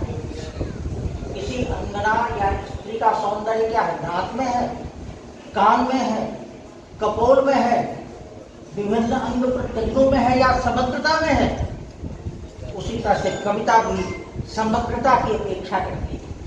जीवन भी समग्रता की दिशा में चलता है। जहाँ समग्रता नहीं है वहाँ दूसरे कवि हैं जो खुदक है। जैसे मेढक खुदकता है, जैसे गिद्ध भी खुदक कर लाश को नोचता है, लेकिन खुदकना यह अभीष्ट नहीं है। रवि बाबू उस समग्र सौंदर्य को खोज रहे हैं जो व्यक्ति के बहुआयामी व्यक्तित्व को विकसित करता है। वह समग्रता साधारण चीज नहीं है। तो समग्रता का बोध करने के लिए ही निरंतर यात्रा हुई है। पूरब, पश्चिम, चीन, जापान सर्वत्र वे गए, और जाने के साथ साथ उन्होंने जो लिखा है, जैसे बौद्ध साहित्य पर भी जो लिखा उन्होंने, या उपनिषद के साहित्य पर इसके कुछ जीवंत पक्षों को रखा। जैसे कथा और कहानी में उन्होंने बहुत सारे कथाओं को, भारत की प्रसिद्ध कथाओं को संकलित किया है। उनमें से एक कथा है, एक ऋषि है, उसके पास एक व्यक्ति जाता है एडमिशन लेने के लिए, ज्ञान पाने के लिए गुरुकुल में जाता है। गुरु पूछता है कि तुम्हारी जाति क्या है, तुम्हारा गोत्र क्या है, तुम्हारा पिता कौन है? कहता नहीं जानता। जा माँ से जाके पूछ। माँ से जब पूछता है तो माँ कहती है मैं तो दासी हूँ, मैं नहीं जानती कि तू किसका पुत्र है। जाके गुरु को कहती। गुरु को आकर कहता है वह व्यक्ति कि माँ कहती है कि वो नहीं जानती है कि मेरा पिता कौन है। गुरु कहता है ब्राह्मण है, सत्य बोलता है, और सत्य जो बोलता है वह ब्राह्मण होता है। यह कथा उपनिषद की कथा है, और उसमें कहा गया है कि सत्य बोलने के कारण जावाला नाम की दासी के पुत्र को सत्यदाम जावाल का नाम दिया है। तो उसके एडमिशन फॉर्म पर यही लिखा जाता है सत्यकाम जावा। माँ का नाम दर्ज होता है और उसका नाम गुरु रखता है सत्यकाम। तो उपनिषद की इस कथा को देश काल सम्मत बनाते हुए, जाति की निस्सारता को प्रकट करते हुए टैगोर एक बहुत बड़ी बात कह रहे हैं। इसी तरह सिख गुरुओं की कहानी लिखी। गुरु के पास एक धनाढ़ शिष्य आता है एक जराऊ कंगन लेकर, और गुरु को देता है कंगन। गुरु के हाथ से छूटकर एक कंगन समीपस्थ नदी में गिर जाता है। शिष्य पूछता है कि कंगन को ले आए, कंगन नहीं मिलता है। पूछता है गुरु से कि आपने कहाँ गिरते देखा, किस जगह? दूसरे कंगन को उठाकर गुरु फेंक देते हैं ऐसे यहाँ। यानी परिग्रह से, संपत्ति के संयोजन से भारत ने बराबर अपने को अलग किया है। ये गुरुवाणी वो कंगनों के विसर्जन की जो कथा लिखी है, भारत की तितिक्षा। मुक्ति तब तक नहीं मिलती है जब तक तितिक्षा ना हो, त्याग नहीं हो। और उपनिषद में ही वाक्य आता है, ईशावास्य उपनिषद में, तेन तेन भूमि था, त्याग में भोग, भोग में त्याग। उसी तरह एक कथा आती है, सामान्य क्षति उसका शीर्ष। एक रानी है, जाड़े का महीना है, नदी स्नान करने जाती है, जाड़ा लगता है, समीप पे झोपड़ी है। अनुचरों को कहती है कि झोपड़ी को जला दो, मैं ताप लूं। गरीब की झोपड़ी जल जाती है, उसको सुकून मिलता है, ताप लेती है। वो गरीब जिसकी झोपड़ी है आता है राजा के सामने फरियाद करता है। राजा रानी को बुलाता है। रानी कहती क्या सामान्य छुट्टी कार्य ऐसा है, तुम अपने आभूषणों को रखो, रानी के सारे साज संभार को रखो और जाओ, कमाओ, अर्जित करो। जिस दिन उस झोपड़ी को बनाने लायक सामर्थ्य की प्राप्ति हो जाए तब मेरे पास आना, मैं तुमको रानी के रूप में नहीं करूंगा। यानी गरीब के पक्ष में, ऐश्वर्य के मद में अंधी जो रानी थी, उसको नसीहत देने के लिए अभिजात वर्ग के रवि बाबू ने कथा बनाई है। वो कथा श्रम के महत्व को, और आप देखेंगे रवि बाबू ने बहुत सारी बाल आधारित रचनाएं की। बच्चों के प्रयोजन की बहुत सारी कविताएं लिखी उन्होंने। उनके बहुत सारे पात्र ऐसे हैं जो बालक हैं और उन बालकों में वे रमते हैं। व्यक्तिगत जीवन में उनका बेटा मर जाता है, बेटियां मर जाती हैं, बहुत सारे आत्मीय लोग चले जाते हैं, और दूसरे बच्चों में वह सृष्टि के अंकुर को देखते हैं। द कृष्ण मूल में उनकी अंग्रेजी की कविताएं हैं, बाल कविताएं, और शिशु भोलानाथ में उनकी कविताएं हैं। तो बच्चों की कविताओं का एक संदर्भ यह है कि एक सौदागर है तो कुछ बेचने निकला है, उसके पास अमूल्य सामान है, राजा उसे लेना चाहता है, सेठ भी उसे खरीदना चाहता है, और बच्चा भी उसको अपनी कौड़ियों के बल पर लेना चाहता है। वह सौदागर राजा को अपना सामान नहीं देता है, सेठ को नहीं देता है, तो बच्चे को बिना मूल्य लिए हुए अपना सामान दे देता है। तो बच्चा क्या है? मासूमियत का जीवन में इनोसेंस, मासूमियत, वो मासूमियत की रक्षा करने के लिए बात करती है। बच्चों की किरदारियों में वे अपने खोए हुए कोई भी संतान को देखते हैं। तो इस तरह से एक वैज्ञानिक पक्ष भी आता है टैगोर ने जो बच्चों की पढ़ाई में रुचि ली, और सबसे बड़ी चीज एक बताएं, एक नाटक उनका है, आप में से जो बंगला से जुड़े हुए लोग होंगे, अचलायतन। अचलायतन नाटक में एक पंचक नाम का छोटा बच्चा है, उसका बड़ा भाई है, विधि निषेधों कायदे कानूनों में अचलायतन के आश्रम को जकड़े हुए। छोटा बच्चा उसमें अपने अभियोजन को पा नहीं रहा है। उसी समय महापुरोहित आता है, उस मठ की दीवारों को ध्वस्त करता, नियम कायदों को हटा देता। कहते यांत्रिक जीवन है, यांत्रिक जीवन में कहीं भी सुख नहीं। तो अचलायतन का ध्वंस, यांत्रिकता का ध्वंस, और मुक्त धारा में, रक्त तन्वी में सभ्यता की इसी दूरी की ओर इशारा करते हैं रवि बाबू, जिसमें सभ्यता की वे समीक्षा,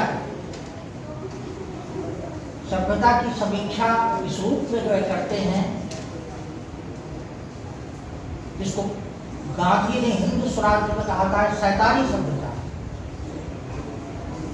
ये यंत्रों पर आश्रित सभ्यता है, इसका विनाश अवश्यंभावी है।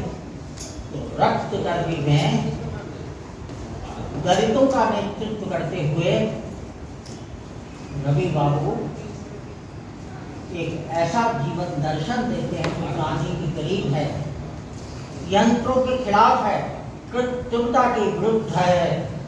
जब उन्होंने शांत निकेतन का मोटो दिया, उसका जो उद्देश्य वाक्य उन्होंने स्वीकार किया, का एक मील में पूरा विश्व समा जाएगा, पूरे विश्व को हम एक घोंसले में ले आएंगे, तो यह एक यूटोपिया है। इस यूटोपिया को साकार करता है टैगोर, यानी वह स्वप्न दृष्टा है, परंतु यथार्थ में उसको रूपांतरित करता है।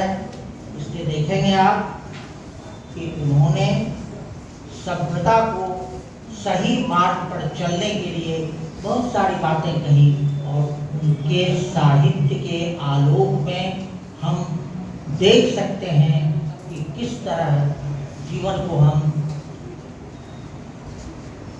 स्त्रियों के काम को महत्व देते हुए, दलितों को महत्व देते हुए, सामान्य जनों को महत्व देते हुए, बिखरी हुई चीजों को जोड़ते हुए चल सकते हैं। इस दिशा में उनका साहित्य प्रासंगिक जान पड़ता है।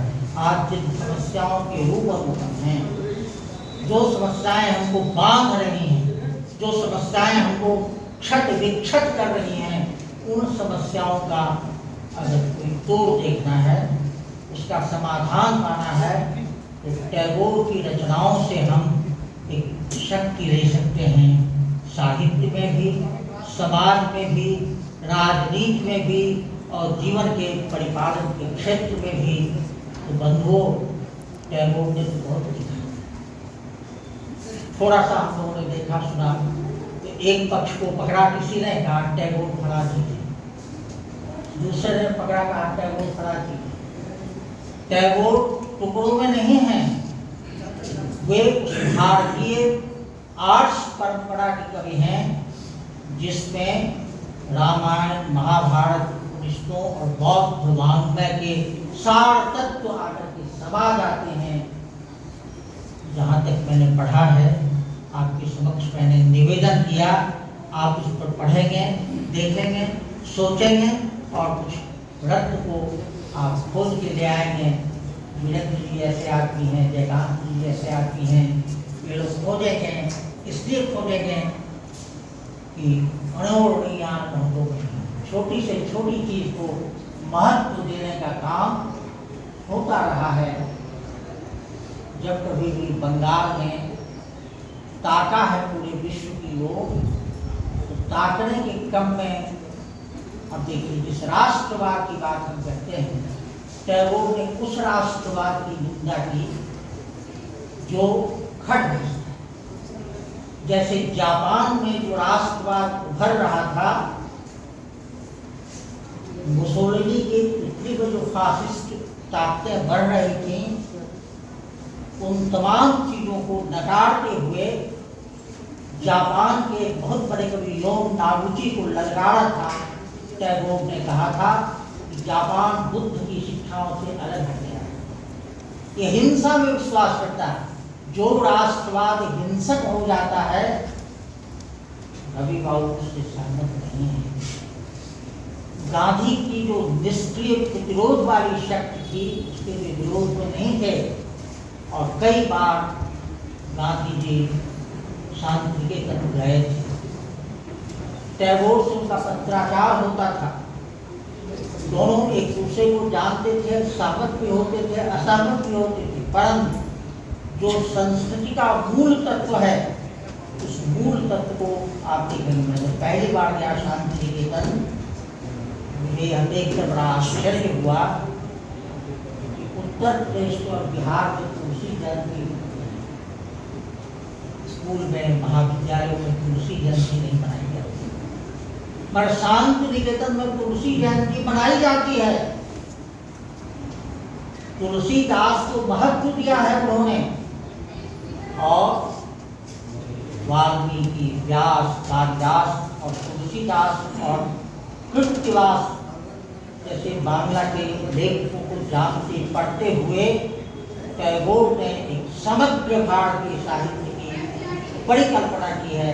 और इस भारतीय साहित्य में कोई भी छोटा नहीं है, कोई भी बड़ा नहीं है, सब समृद्ध रूप से दूसरे को एकत्रित कर रहे हैं। भारतीय जो समन्वित संस्कृति है, समन्वित विचारधारा है, उस विचारधारा को उन्होंने ग्रहण किया है। और जब रिलीजन ऑफ मैन ने लिखा तो मनुष्य को महत्व देने की बात आई। गॉड एज स्पेस जब लिखा था नीत्शे ने, उसमें पहला ही वाक्य लिखा एंड गॉड डाइड, ईश्वर पर लिखा। दूसरा वाक्य है मैन रिप्लेस गॉड, और तीसरा वाक्य as space man is God. Nietzsche के दबंग वक्तव्य को भारतीय संस्कृति के सूत्रों से जोड़ते हुए रवि बाबू ने ईश्वर को मनुष्य में देखा। और इनके पहले विवेकानंद ने दरिद्र में नारायण को देखा। रामकृष्ण मिशन ने दरिद्र में नारायण को देखा। तो यह तो एक विश्व चीज उजागर की वही मैन ऑफ रिलीजन में आपके सामने आई है। और मनुष्य को महत्व देना एक बड़ी बात है। सुंदर है बेहद सुमन सुंदर मानव सबसे सुंदरतम। तो पंत यह कहते हैं, रवि बाबू को दोहराते हैं। रवि बाबू ने बहुत कुछ ऐसा कहा सूक्तियों के रूप में, आर्ट्स वाणी के रूप में हमारे सामने उपस्थित है।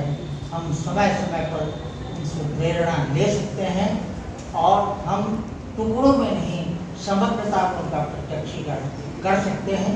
और वो इज्जलम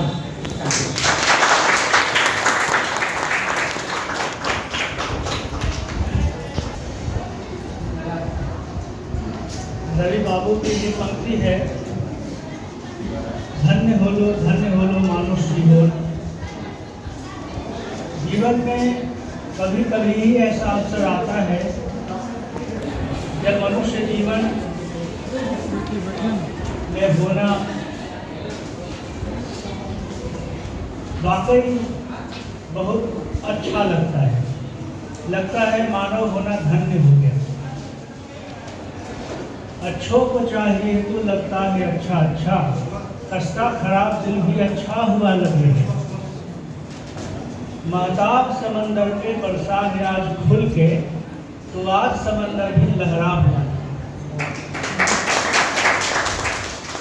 सर की मेधा, सर की स्मृति, सर की ज्ञान संपदा और अद्भुत वक्तृता हम सबको हमेशा अभिभूत करती है, चमत्कृत करती है, समृद्ध करती है। और हम लोग एक स्वप्न पाले रहते हैं कि काश हम इनकी चरण धूल के योग्य भी हो पाए। सर के इस अद्भुत व्याख्यान के लिए आप सबकी तरफ से मैं फिलहाल धन्यवाद दे रहा हूँ और मैं बहुत आदर के साथ मंच पर आमंत्रित करता हूँ अपने अध्यक्ष महोदया को मिल जाएं और 2 शब्द कहें।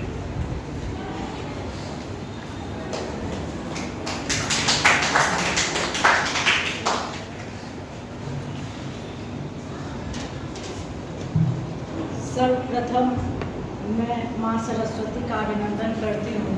तत्पश्चात इस पावन मंच का भी अभिनंदन करती हूँ और मंच पर उपस्थित हमारे हिंदी साहित्य के विश्व पितामह प्रोफेसर डॉक्टर प्रमोद कुमार सिंह जी, जिनका अभी आप संभाषण सुन रहे थे, और अंग्रेजी साहित्य के महाविद्वान हमारे जी जो बंगला साहित्य के भी महाविद्वान doctor professor S.K. Pal ji यहाँ मौजूद हैं। मैं उनका सादर अभिनंदन करती हूँ और आप सब जो यहाँ पर सभी लोग मौजूद हैं, हमारे राजीव कुमार झा जी, जयकांत सिंह जी, विजय कुमार जी, डॉक्टर वीरेंद्र कुमार सिंह जी और संगीता रानी जी, संध्या, उज्ज्वल, सुशांत और जितनी भी हम कुसुम जी और जितनी भी मेरी नज़र जा रही है डोमेस्टिक साइंस मतलब गृह विज्ञान की सभी शिक्षिकाएं और मनोविज्ञान की, जिनको मैं जानती हूँ नहीं भी जानती हूँ, सबका मैं हार्दिक अभिनंदन करती हूँ। और हमारे बंगला के भी छात्र यहाँ मौजूद हैं और हिंदी के भी कुछ छात्र मौजूद हैं, कुछ इधर उधर हैं, मैं सबका हार्दिक अभिनंदन करती हूँ। मैं इसलिए भी खुशी का अनुभव कर रही हूँ ज़्यादा कि चूँकि ये हिंदी विभाग और बंगला विभाग के समन्वित कार्यक्रम के रूप में हमारे सामने आया है और आज तक अभी बहुत सारे इसमें हिंदी के ही अध्यक्ष होते रहे हैं, लेकिन मुझे ये मौका मिला, ये सौभाग्य मिला, तो मेरा यह सौभाग्य कि मैं आप सब लोगों के बीच में हूँ और इसमें महाविद्वान अंग्रेजी और हिंदी साहित्य के जो है उनके और आप सब लोग, क्योंकि हम लोग एक पीढ़ी के ही हैं, तो आप सब लोग मेरी बात भी समझेंगे और हम लोग भी आपकी बात समझेंगे। क्योंकि यहाँ पर बंगला विभाग में एक ही शिक्षक है, वो अतिथि शिक्षक हैं डॉक्टर सुमन कुमार दास जी, जिनका यह आयोजन है, तो मैं उनके लिए सबसे पहले उनके सम्मान में कुछ कहना चाहती हूँ। तो मुझे लग रहा था कि यहाँ पर एक ही है, तो कैसे होगा, इतने सारे लोग, इतना बड़ा कार्यक्रम होगा कैसे। तो मैंने सोचा कि चलिए एक बार आजमा लेती हूँ। हमारे हिंदी साहित्य में जो लोग हिंदी के हैं वो तो जानते होंगे, आगे की एक पंक्ति है, यह दीप अकेला है गर्व भरा मदमाता, पर इसको भी पंक्ति को दे दो। तो मैंने देखा कि सुमन जी यहाँ अकेले हैं जो बंगला विभाग का को संचालित कर रहे हैं, तो आज वो इस पंक्ति में खड़े हैं और हम सब लोग इनकी पंक्ति में मिले हुए हैं। तो आज हम सब लोग मिलकर यहाँ पर एक हैं, यह एक बंगला और हिंदी की सबसे बड़ी चीज़ मुझे यहाँ पर दिखाई दे रही है इस कार्यक्रम के रूप में। तो हम लोग रविंद्रनाथ ठाकुर की जो जयंती थी 9 तारीख को, 7 मई को, उस दिन थोड़ी यहाँ पर असुविधा थी, टेक्निकल प्रॉब्लम की समस्याएं थी, इसलिए हम लोगों ने उस दिन जयंती नहीं मनाई और इस आयोजन का कार्यक्रम हमने पखवाड़े के रूप में आज किया।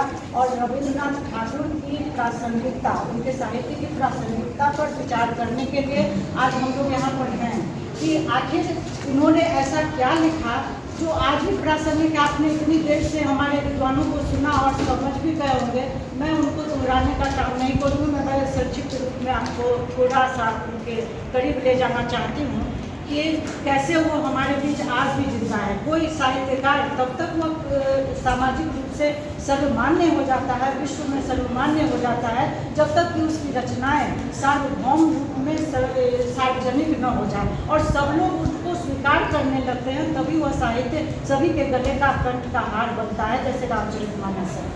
उसी तरह से रविंद्र साहित्य जो है उसकी चर्चा हम लोगों ने सुनी।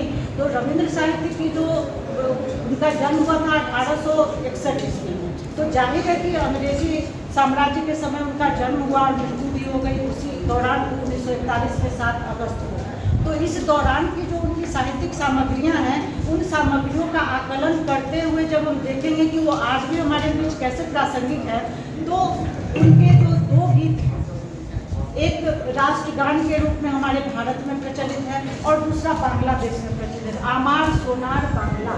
आमार सोनार बांग्ला, वो बांग्लादेश में वो राष्ट्रीय गान के रूप में है। और जनगण मन अधिनायक तो हम सब लोग हर 26 जनवरी और 15 अगस्त को मनाते हैं, गाते हैं, तो वो हमारा राष्ट्रगान है।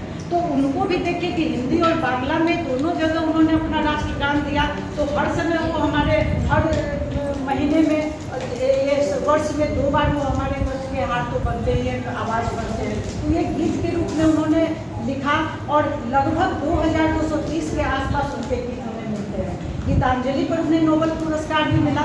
गीतांजलि के संबंध में मैं एक बात कहना चाहूँगी, जो मुझे जो जानकारी है कि गीतांजलि वो जब 51 वर्ष के थे तो वो जा रहे थे अपने पुत्र के साथ जहाज पर बैठकर और उन्होंने अंग्रेजी अनुवाद उसका करना शुरू किया स्वयं अपनी नोटबुक पर। और जब वो लंदन पहुँचे तो लंदन जा रहे थे, लंदन जब पहुँचे तो वो नोटबुक उनके सूटकेस में वहीं पर जहाज में उनका अनुवाद किया हुआ गीतांजलि का।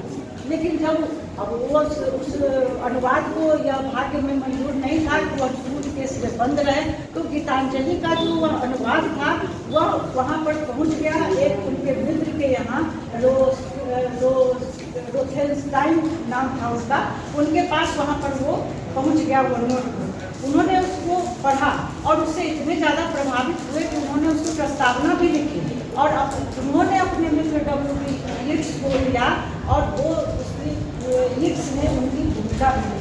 जो अंग्रेजी साहित्य के विद्वान हैं वो इससे ज़्यादा जानते होंगे, मुझे हल्की फुल्की जानकारी है जो मैं आप लोगों के साथ साझा कर रही हूँ। तो यीट्स ने लिखा कि किताब और कुछ थोड़ा बहुत हल्का फुल्का सुधार करके उन्होंने वापस टैगोर जी के पास भेज दिया कि देखिए इस पर आप, मैं इस पुस्तक को, इस अनुवाद को लेकर जहाँ तहाँ जिस तरह मैं अजनबियों की तरफ घूमता रहा, छुपता रहा इसको पढ़ने के बाद कि कहीं मेरी आंखों से जो आंसू निकलेंगे वह लोगों के सामने ना आ जाए, इसलिए मैं छुपता रहा। इसका मतलब है कि कुछ ऐसी चीज़ें गीतांजलि में हैं जो भावुकता उत्पन्न करती हैं, जिसको यीट्स ने वहाँ पर लक्षित किया और उन्होंने अपनी भूमिका में इसका जिक्र किया और कहा कि जिस अजनबीपन को हम लोग देख रहे हैं वो अजनबीपन तो इन कविताओं में है ही नहीं।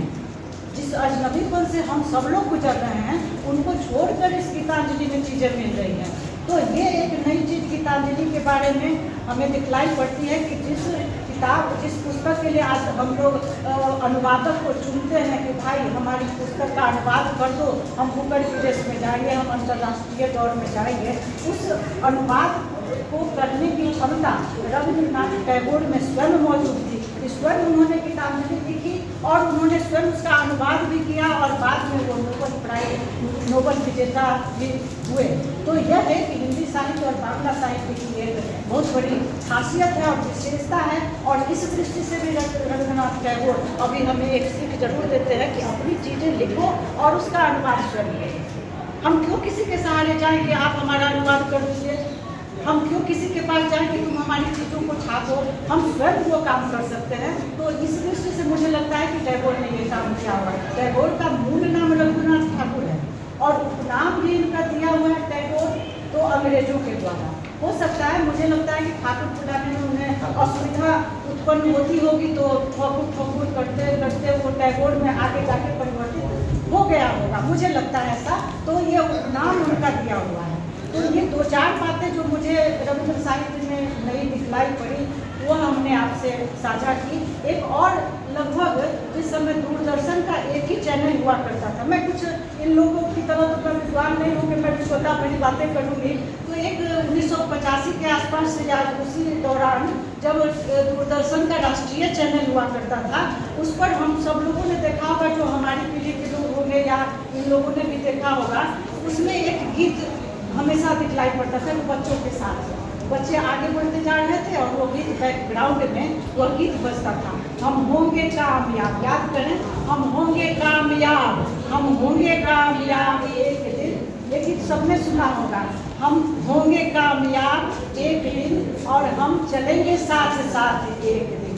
पूरा है विश्वास, मन में है विश्वास, पूर्ण है विश्वास, हम चलेंगे साथ साथ। हाथों में डाल हाथ, हाथों में हाथ डाल, हम चलेंगे साथ साथ। तो ये जो उस समय जो प्रसारित हुआ करता था यह गीत, यह मुझे लगता है कि आज भी आज के दौर में, आज के इस दौर में जो जहाँ हम सिमट गए हैं, सिकुड़ गए हैं अपनी ही समस्याओं में, अपने ही परिवारों में, अपनी ही भावनाओं में जो सिकुड़ कर रह रहे हैं, तो वहाँ पर जो साथ चलने की जो प्रवृत्ति, अभी हमारे विद्वान प्रोफेसर साहब ने जो कहा कि समग्रता में, तो समग्रता और साथ, यह जब दोनों मिलेगा तो हम चलेंगे, साथ साथ की भावना हमारी पल्लवित पुष्पित हो सकती है। और तब रविंद्रनाथ का यह गाया हुआ गीत, लिखा हुआ गीत जो बच्चों पर आज में फिल्माया गया था, तब वह हम पर कानून में ये प्रासंगिकता के दौर में कि रविंद्र साहित्य किस तरह हमारे लिए प्रासंगिक हो सकता है वो, और या फिर रविंद्रनाथ ठाकुर हमारे लिए प्रासंगिक है, आज के दौर में भी यह स्पष्ट हो सकता है। दो तीन बातें मैंने कही, 2-3 बातें और भी मैं साझा करके समाप्त करूँगी। आप लोगों को भूख लगी होगी तो समय भी काफी हो चला है। उन्होंने कुछ ऐसे विचार रखे थे रविंद्रनाथ ठाकुर ने जो बहुत ही अमूल्य हैं, अनमोल विचार आप कह सकते हैं, क्योंकि वो दार्शनिक भी थे, तो दार्शनिक हिसाब से भी कुछ बातों का लेखा जोखा होता है। तो उसमें उन्होंने एक बार लिखा है एक जगह पर कि प्रेम चाहे जिससे भी हो, प्रेम चाहे जिससे भी हो, वह दावा नहीं करता है। अब हो सकता है कि आज के दौर में यह बात गलत साबित हो, लेकिन मुझे लगता है कि उन्होंने सही लिखा था कि प्रेम चाहे जिससे भी हो वह दावा नहीं करता है, प्रेम स्वतंत्रता देता है। मतलब अगर आपको किसी से भी प्रेम है तो आप उसको स्वतंत्र जीने की, अभिव्यक्ति करने की वह स्वतंत्रता प्रदान करेंगे। यह नहीं कि यह मेरा प्रेम है तो मैं इसको बांध कर पिंजरे में बंद करके रख दूंगा। ये रविंद्रनाथ ठाकुर ने जो लिखा यह मुझे बहुत ही प्रभावित भी करता है। और आगे ऐसा न करने के लिए, मान लीजिए कि हम अपने बच्चे से प्रेम करते हैं, तो अगर हम उसको घर में कैद कर देंगे, स्वतंत्रता नहीं देंगे, तो वो हमारा विरोधी बन जाएगा। लेकिन अगर हम सच्चे अर्थ में प्रेम करते हैं तो हम उसे स्वतंत्रता प्रदान करेंगे, और उस स्वतंत्रता के तहत उसके व्यक्तित्व का विकास भी होगा, और वह आगे चलकर हमारे समाज को कुछ नया दे सकने में भी समर्थ होगा। ये ठाकुर जी ने लिखा था, लेकिन मुझे लगता है कि आज के दौर में यह प्रासंगिक है। दूसरा एक और उनका अनमोल विचार मुझे प्रभावित करता है कि वर्तमान चाहे मेरा कैसा भी अंधकार में, बहुत सारी समस्याएं हमारे हर पल हमारे सांप की तरफ फनकारे हुए होते हैं, तो उन वर्तमान, उन्होंने लिखा था कि वर्तमान चाहे हमारा कैसा भी अंधकार में, लेकिन अगर हम उस अंधकार में भी कुछ ढूंढेंगे तो हमें कुछ शानदार सा मिल जाएगा भविष्य। तो यह एक दार्शनिक बात जरूर है कि अंधकार में हम खोजेंगे तो कैसे मिलेगा, आप कह सकते हैं, लेकिन खोज के तो देखिए, तो खोज के जब देखेंगे तो मुझे लगता है कि मिलता है और मिल भी जाएगा। तो उस अंधकार को दूर करें कैसे, तो इसकी व्याख्या मैं कर रही हूँ। उन्होंने एक ही वाक्य लिखा कि अंधकार, वर्तमान के अंधकार में हम कुछ ढूंढेंगे तो हमें कुछ शानदार मिलेगा। तो शानदार हम कैसे खोजेंगे, तो जहाँ पर आप बौद्ध धर्म की चर्चा आपने सुनी, तो मुझे लगता है कि ये पंक्ति वहाँ के करीब जा रही है कि अब को भवा, आत्मा के प्रकाश से हम वह अंधकार को दूर कर सकते हैं, अपने ज्ञान की चेतना से, अपने विश्वास की चेतना से, और हम अपनी आत्मा के प्रकाश से ही उस वर्तमान के अंधकार को दूर कर सकते हैं, जहाँ हम आगे का रास्ता बना सकेंगे। तभी हमारे रविंद्रनाथ ठाकुर का साहित्य आज के दौर में वह प्रासंगिक सिद्ध होगा। और भी एक लिखा उन्होंने, 2-4 बातें मुझे ज़्यादा अच्छी लगती है, बस मैं अंतिम बता रही हूँ आपको। उन्होंने लिखा कि अगर जैसे आप कहते हैं मुंगेरी लाल की हसीन सपने, सब लोग सीरियल भी देखते थे, सपने में रहते भी हैं, कि हम लोग देख रहे हैं कि मुंगेरी लाल के हसीन सपने कि मैं ये करूँगा, मैं वो करूँगा, मैंने ये किया, मैंने वो किया। हसीन सपने नहीं, पानी नदी के सामने किनारे पर खड़े होकर, रविंद्रनाथ ठाकुर ने लिखा है कि नदी के किनारे खड़े होकर अगर आप पानी में झांकेंगे तो इसमें कितनी गहराई है, तो आप कभी नदी पार नहीं कर पाएंगे। नदी को पार करने के लिए सबसे पहले आपको उस पानी में उतरना होगा। मतलब अगर साहित्य को समझना है, अगर किसी व्यक्ति को समझना है, किसी विचारधारा को समझना है, तो आप उसकी गहराई में जाएं, नदी के पानी में उतरे, पाँव को समतल बनाएं, उस पर उसके धरातल पर पाँव रखें, तब समझ में आएगा कि उसकी गहराई कितनी है, उस साहित्य में कितनी चीज़ें हैं जो हमें कुछ दे सकती हैं। तो कहने का तात्पर्य यह है कि रविंद्र साहित्य और भी बहुत सारी बातें हैं हो सकती हैं, लेकिन अभी आप लोग बहुत ज़्यादा ज्ञान से संपृक्त हो चुके हैं। अभी के लिए इतना ही। अभी बंगला विभाग में जो यह जागृति कार्यक्रम चला, इसके लिए मैं आह्लादित हूँ। और भीष्म पितामह हमारे यहाँ जो है हिंदी साहित्य के और बंगला साहित्य अंग्रेजी साहित्य के, तो इस दृष्टि से यह काफ़ी समृद्ध हो चुका है और ये लोग भी काफ़ी देर से सुन रहे हैं, थक गए होंगे। तो इस तरह से रविंद्र साहित्य हमें एक मनोवैज्ञानिक धरातल से लेते हुए और उस एक समुचित धरातल भी प्रदान करता है जो हम अपने जीवन में उतार सकते हैं। एक बात और मैं कहना चाहूँगी आदरणीय की अनुमति से, हमारे प्रोफेसर साहब ने अभी कहा कि उर्वशी ने स्वयं कहा है कि स्त्री भेड़िया होती है। अभी हमने सुना, माफ करेंगे मुझे, उसी उर्वशी इनके द्वारा हमने सुना, हमने कहा उर्वशी का जो वक्तव्य आया है कि स्त्री भेड़िया होती है, स्वयं को भेड़िया करती है, उसमें मुझे लगता है कि दो बातें हो सकती हैं। मैं आधुनिक रूप से भी व्याख्या कर देना चाहती हूँ। अभी मैंने इनके मुँह से सुना था सर, वो मैं बता रही हूँ कि मैं आधुनिक व्याख्या करती हूँ कि एक हो सकता है कि अगर अपने को हम भेड़िया बता रहे हैं तो सामाजिक आतंकवादियों से बचाने के लिए कि तुम मुझे भेड़िया समझो, तुम मुझे भेड़िया जानो, नहीं तो मैं भेड़िया की तरफ पहुँच पाऊँ। एक बात ये हो सकती है, इसलिए उर्वशी ने अपनी सुंदरता को बचाने के क्रम में ये वक्तव्य दिया होगा कि मैं भेड़िया। दूसरा, अगर इसको सामान्य रूप से अगर समझा जाए, हो सकता है मैं गलत हूँ, लेकिन मुझे लगता है कि भेड़िया कोई क्यों अपने आप को करेगा, जहाँ सृष्टि नारी को सबसे सुंदरतम और नारी को सबसे सुंदर कृति मानती है, वहाँ पर स्वयं को भेड़िया के रूप में स्थापित करना, तो यह सामाजिक आतंकवादियों से बचाने के क्रम में भी हो सकता है। दूसरा, भेड़िए का जो स्वरूप है और भेड़िए का जो चिंतन है और भेड़िए का जो स्वभाव है, ये तीन चीज़ें होती हैं। वो भेड़िए का स्वभाव नायिका भेद में, सब लोग हिंदी के साहित्य शास्त्र के हैं, तो उसमें नायिका भेद में भी एक उस तरह की नायिका का वर्णन आता है। इसका चित्र तो हो सकता है कि उस नायिका को ध्यान में रखकर उर्वशी ने उसकी संरचना की होगी और वो सब को लाया था कि वो इस तरह की होती है महिला। तो महिलाओं के संबंध में बहुत सारी बातें कही जाती हैं, सुनी जाती हैं, देखी जाती हैं, ये सब तो होती रहेगी। अब आप लोग भोजन ग्रहण करें और रविंद्र बाबा की जयंती के अवसर पर हमारी पुण्यतिथि को क्षमा करते हुए जो हमने आज शुरुआत की है, ये आगे भी धन्यवाद आप सबका कि आप सबने अपने अपने अमूल्य समय को यहाँ पर व्यतीत किया। हो सकता है अच्छा भी लगा होगा, बहुत लोगों को अच्छा न भी लगा होगा। मैं सबके लिए क्षमा प्रार्थी हूँ। आगे का कार्यक्रम ये राकेश जी करेंगे। धन्यवाद मैम। अब मैं औपचारिक धन्यवाद ज्ञापन के लिए विश्वविद्यालय बांग्ला विभाग के अतिथि सहायक प्राध्यापक डॉक्टर सुमन दास जी को मंच पर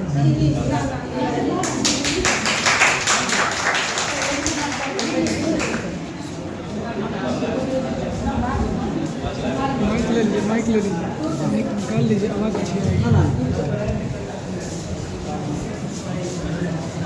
सर्वप्रथम रविंद्रनाथ ठाकुर जी को हम नमन करते हैं और गीतांजलि से एक कविता के 4 पंक्तियां हम पहले सुना लेते हैं, उसके बाद हमार माथा में तो पूरे दाव हुए तुम्हार चरण धुला चले, सकल अहंकार है हमार डुबाव चोखेर जले, নিজেরে করিতে গৌরব দান, নিজেরে কেবলি করি অপমান, আপনারে শুধু ঘেরিয়া ঘেরিয়া ঘুরে ঘুরি পলে পলে, সকল অহংকারকে আমার ডুবাও চোখে চলে।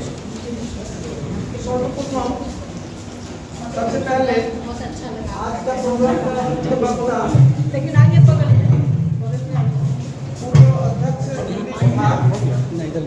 प्रोफेसर विनोद कुमार सिंह महोदय, उनको हम धन्यवाद देते हैं। और बहुत सर ने जब वक्तृता दे रहे थे तो हम एक मन लगा के सुन रहे थे और बहुत अच्छा लग रहा था कि बहुत दिन बाद बांग्ला विभाग में इसी तरह का प्रोग्राम बनाया जा रहा है। सर ने बहुत अच्छे से बांग्ला में भी उर्वशी कविता का और भारतीय कविता का भी वर्णन किया है, तो मुझे लग रहा है कि सबको बहुत ही अच्छा लगा होगा, इसलिए सर को हम प्रणाम और धन्यवाद ज्ञापन करते हैं। इसके बाद प्रोग्राम मतलब इस संयुक्त आयोजन संभव नहीं हो पाता यदि विभाग अध्यक्ष सुधा कुमारी मैडम साथ में नहीं होते, इसलिए मैम को भी हम नमन करते हैं और धन्यवाद देते हैं। इसके बाद सर प्रोफेसर एस के पाल सर, जो ex principal English department, sir को हम धन्यवाद और प्रणाम करते हैं जो उनके द्वारा ये प्रोग्राम का उद्घाटन किया गया और बहुत ही अच्छे से सर ने, पाल सर ने रविंद्रनाथ का संक्षिप्त विवरण में बहुत कुछ समझाया जो सबको अच्छा मतलब रविंद्रनाथ के बारे में मालूम हुआ है और बांग्ला में भी सर ने बात किए थे। इसके बाद स्वागत वक्तव्य रखा है सर सतीश कुमार सर, अध्यक्ष हिंदी विभाग पूर्व अध्यक्ष। सर ने भी बहुत अच्छे से भारतीय संस्कृति के साथ रविंद्रनाथ का परिचय देते हुए वक्तव्य रखा था और प्रोफेसर प्रमोद कुमार सर जी का भी थोड़ा सा परिचय देते हुए बात किए थे। सर को भी हम नमन और धन्यवाद देते हैं। इसके बाद गृह विज्ञान या होम साइंस डिपार्टमेंट का अध्यक्ष कुसुम कुमारी मैडम और वहीं से आए हुए मैम लोग, पूरे मैम लोग को हम धन्यवाद देते हैं। और अतिथि के रूप में आए हुए हैं sir Rajiv Kumar Jha sir, professor Jaikant Singh sir और वीरेंद्र कुमार सिंह सर को भी हम धन्यवाद देते हैं। जो मेरा बांग्ला विभाग आज बहुत ही धन्य हो गया गुरुजन लोगों के पदस्पर्श में। और इसके बाद हम देते हैं बहुत सारे डिपार्टमेंट का जिनका नाम छूट गया होगा, गेस्ट लोग आए हैं, अतिथि शिक्षक भी हैं, पुष्पेंद्र जी हैं और हिंदी विभाग का सुशांत सर, उज्जवल सर, राकेश सर, विजय जी, सबको हम धन्यवाद देते हैं। और भी डिपार्टमेंट से आए हुए थे, इकोनॉमिक्स से आए हुए थे, उनको भी हम धन्यवाद देते हैं। इनके बाद बांग्ला विभाग का छात्र, हिंदी विभाग का छात्र, सब लोग को हम धन्यवाद देते हैं कि बांग्ला विभाग के इस आयोजन में आने के लिए। इसके बाद हम धन्यवाद देते हैं बांग्ला विभाग के पूर्व यूडीसी यानी upper division Clark Devshri ma'am को, वो भी आए हुए हैं और सारे कर्मचारी लोगों को भी हम धन्यवाद देते हैं। इसके बाद मीडिया पर्सन जो लोग आए हैं और हम लोगों का इस प्रोग्राम को सोशल मीडिया या पेपर में आने के लिए मतलब प्रचार करने के लिए भी काम करेगा, उन लोगों को भी हम धन्यवाद देते हैं। नमस्कार। सभा की समाप्ति।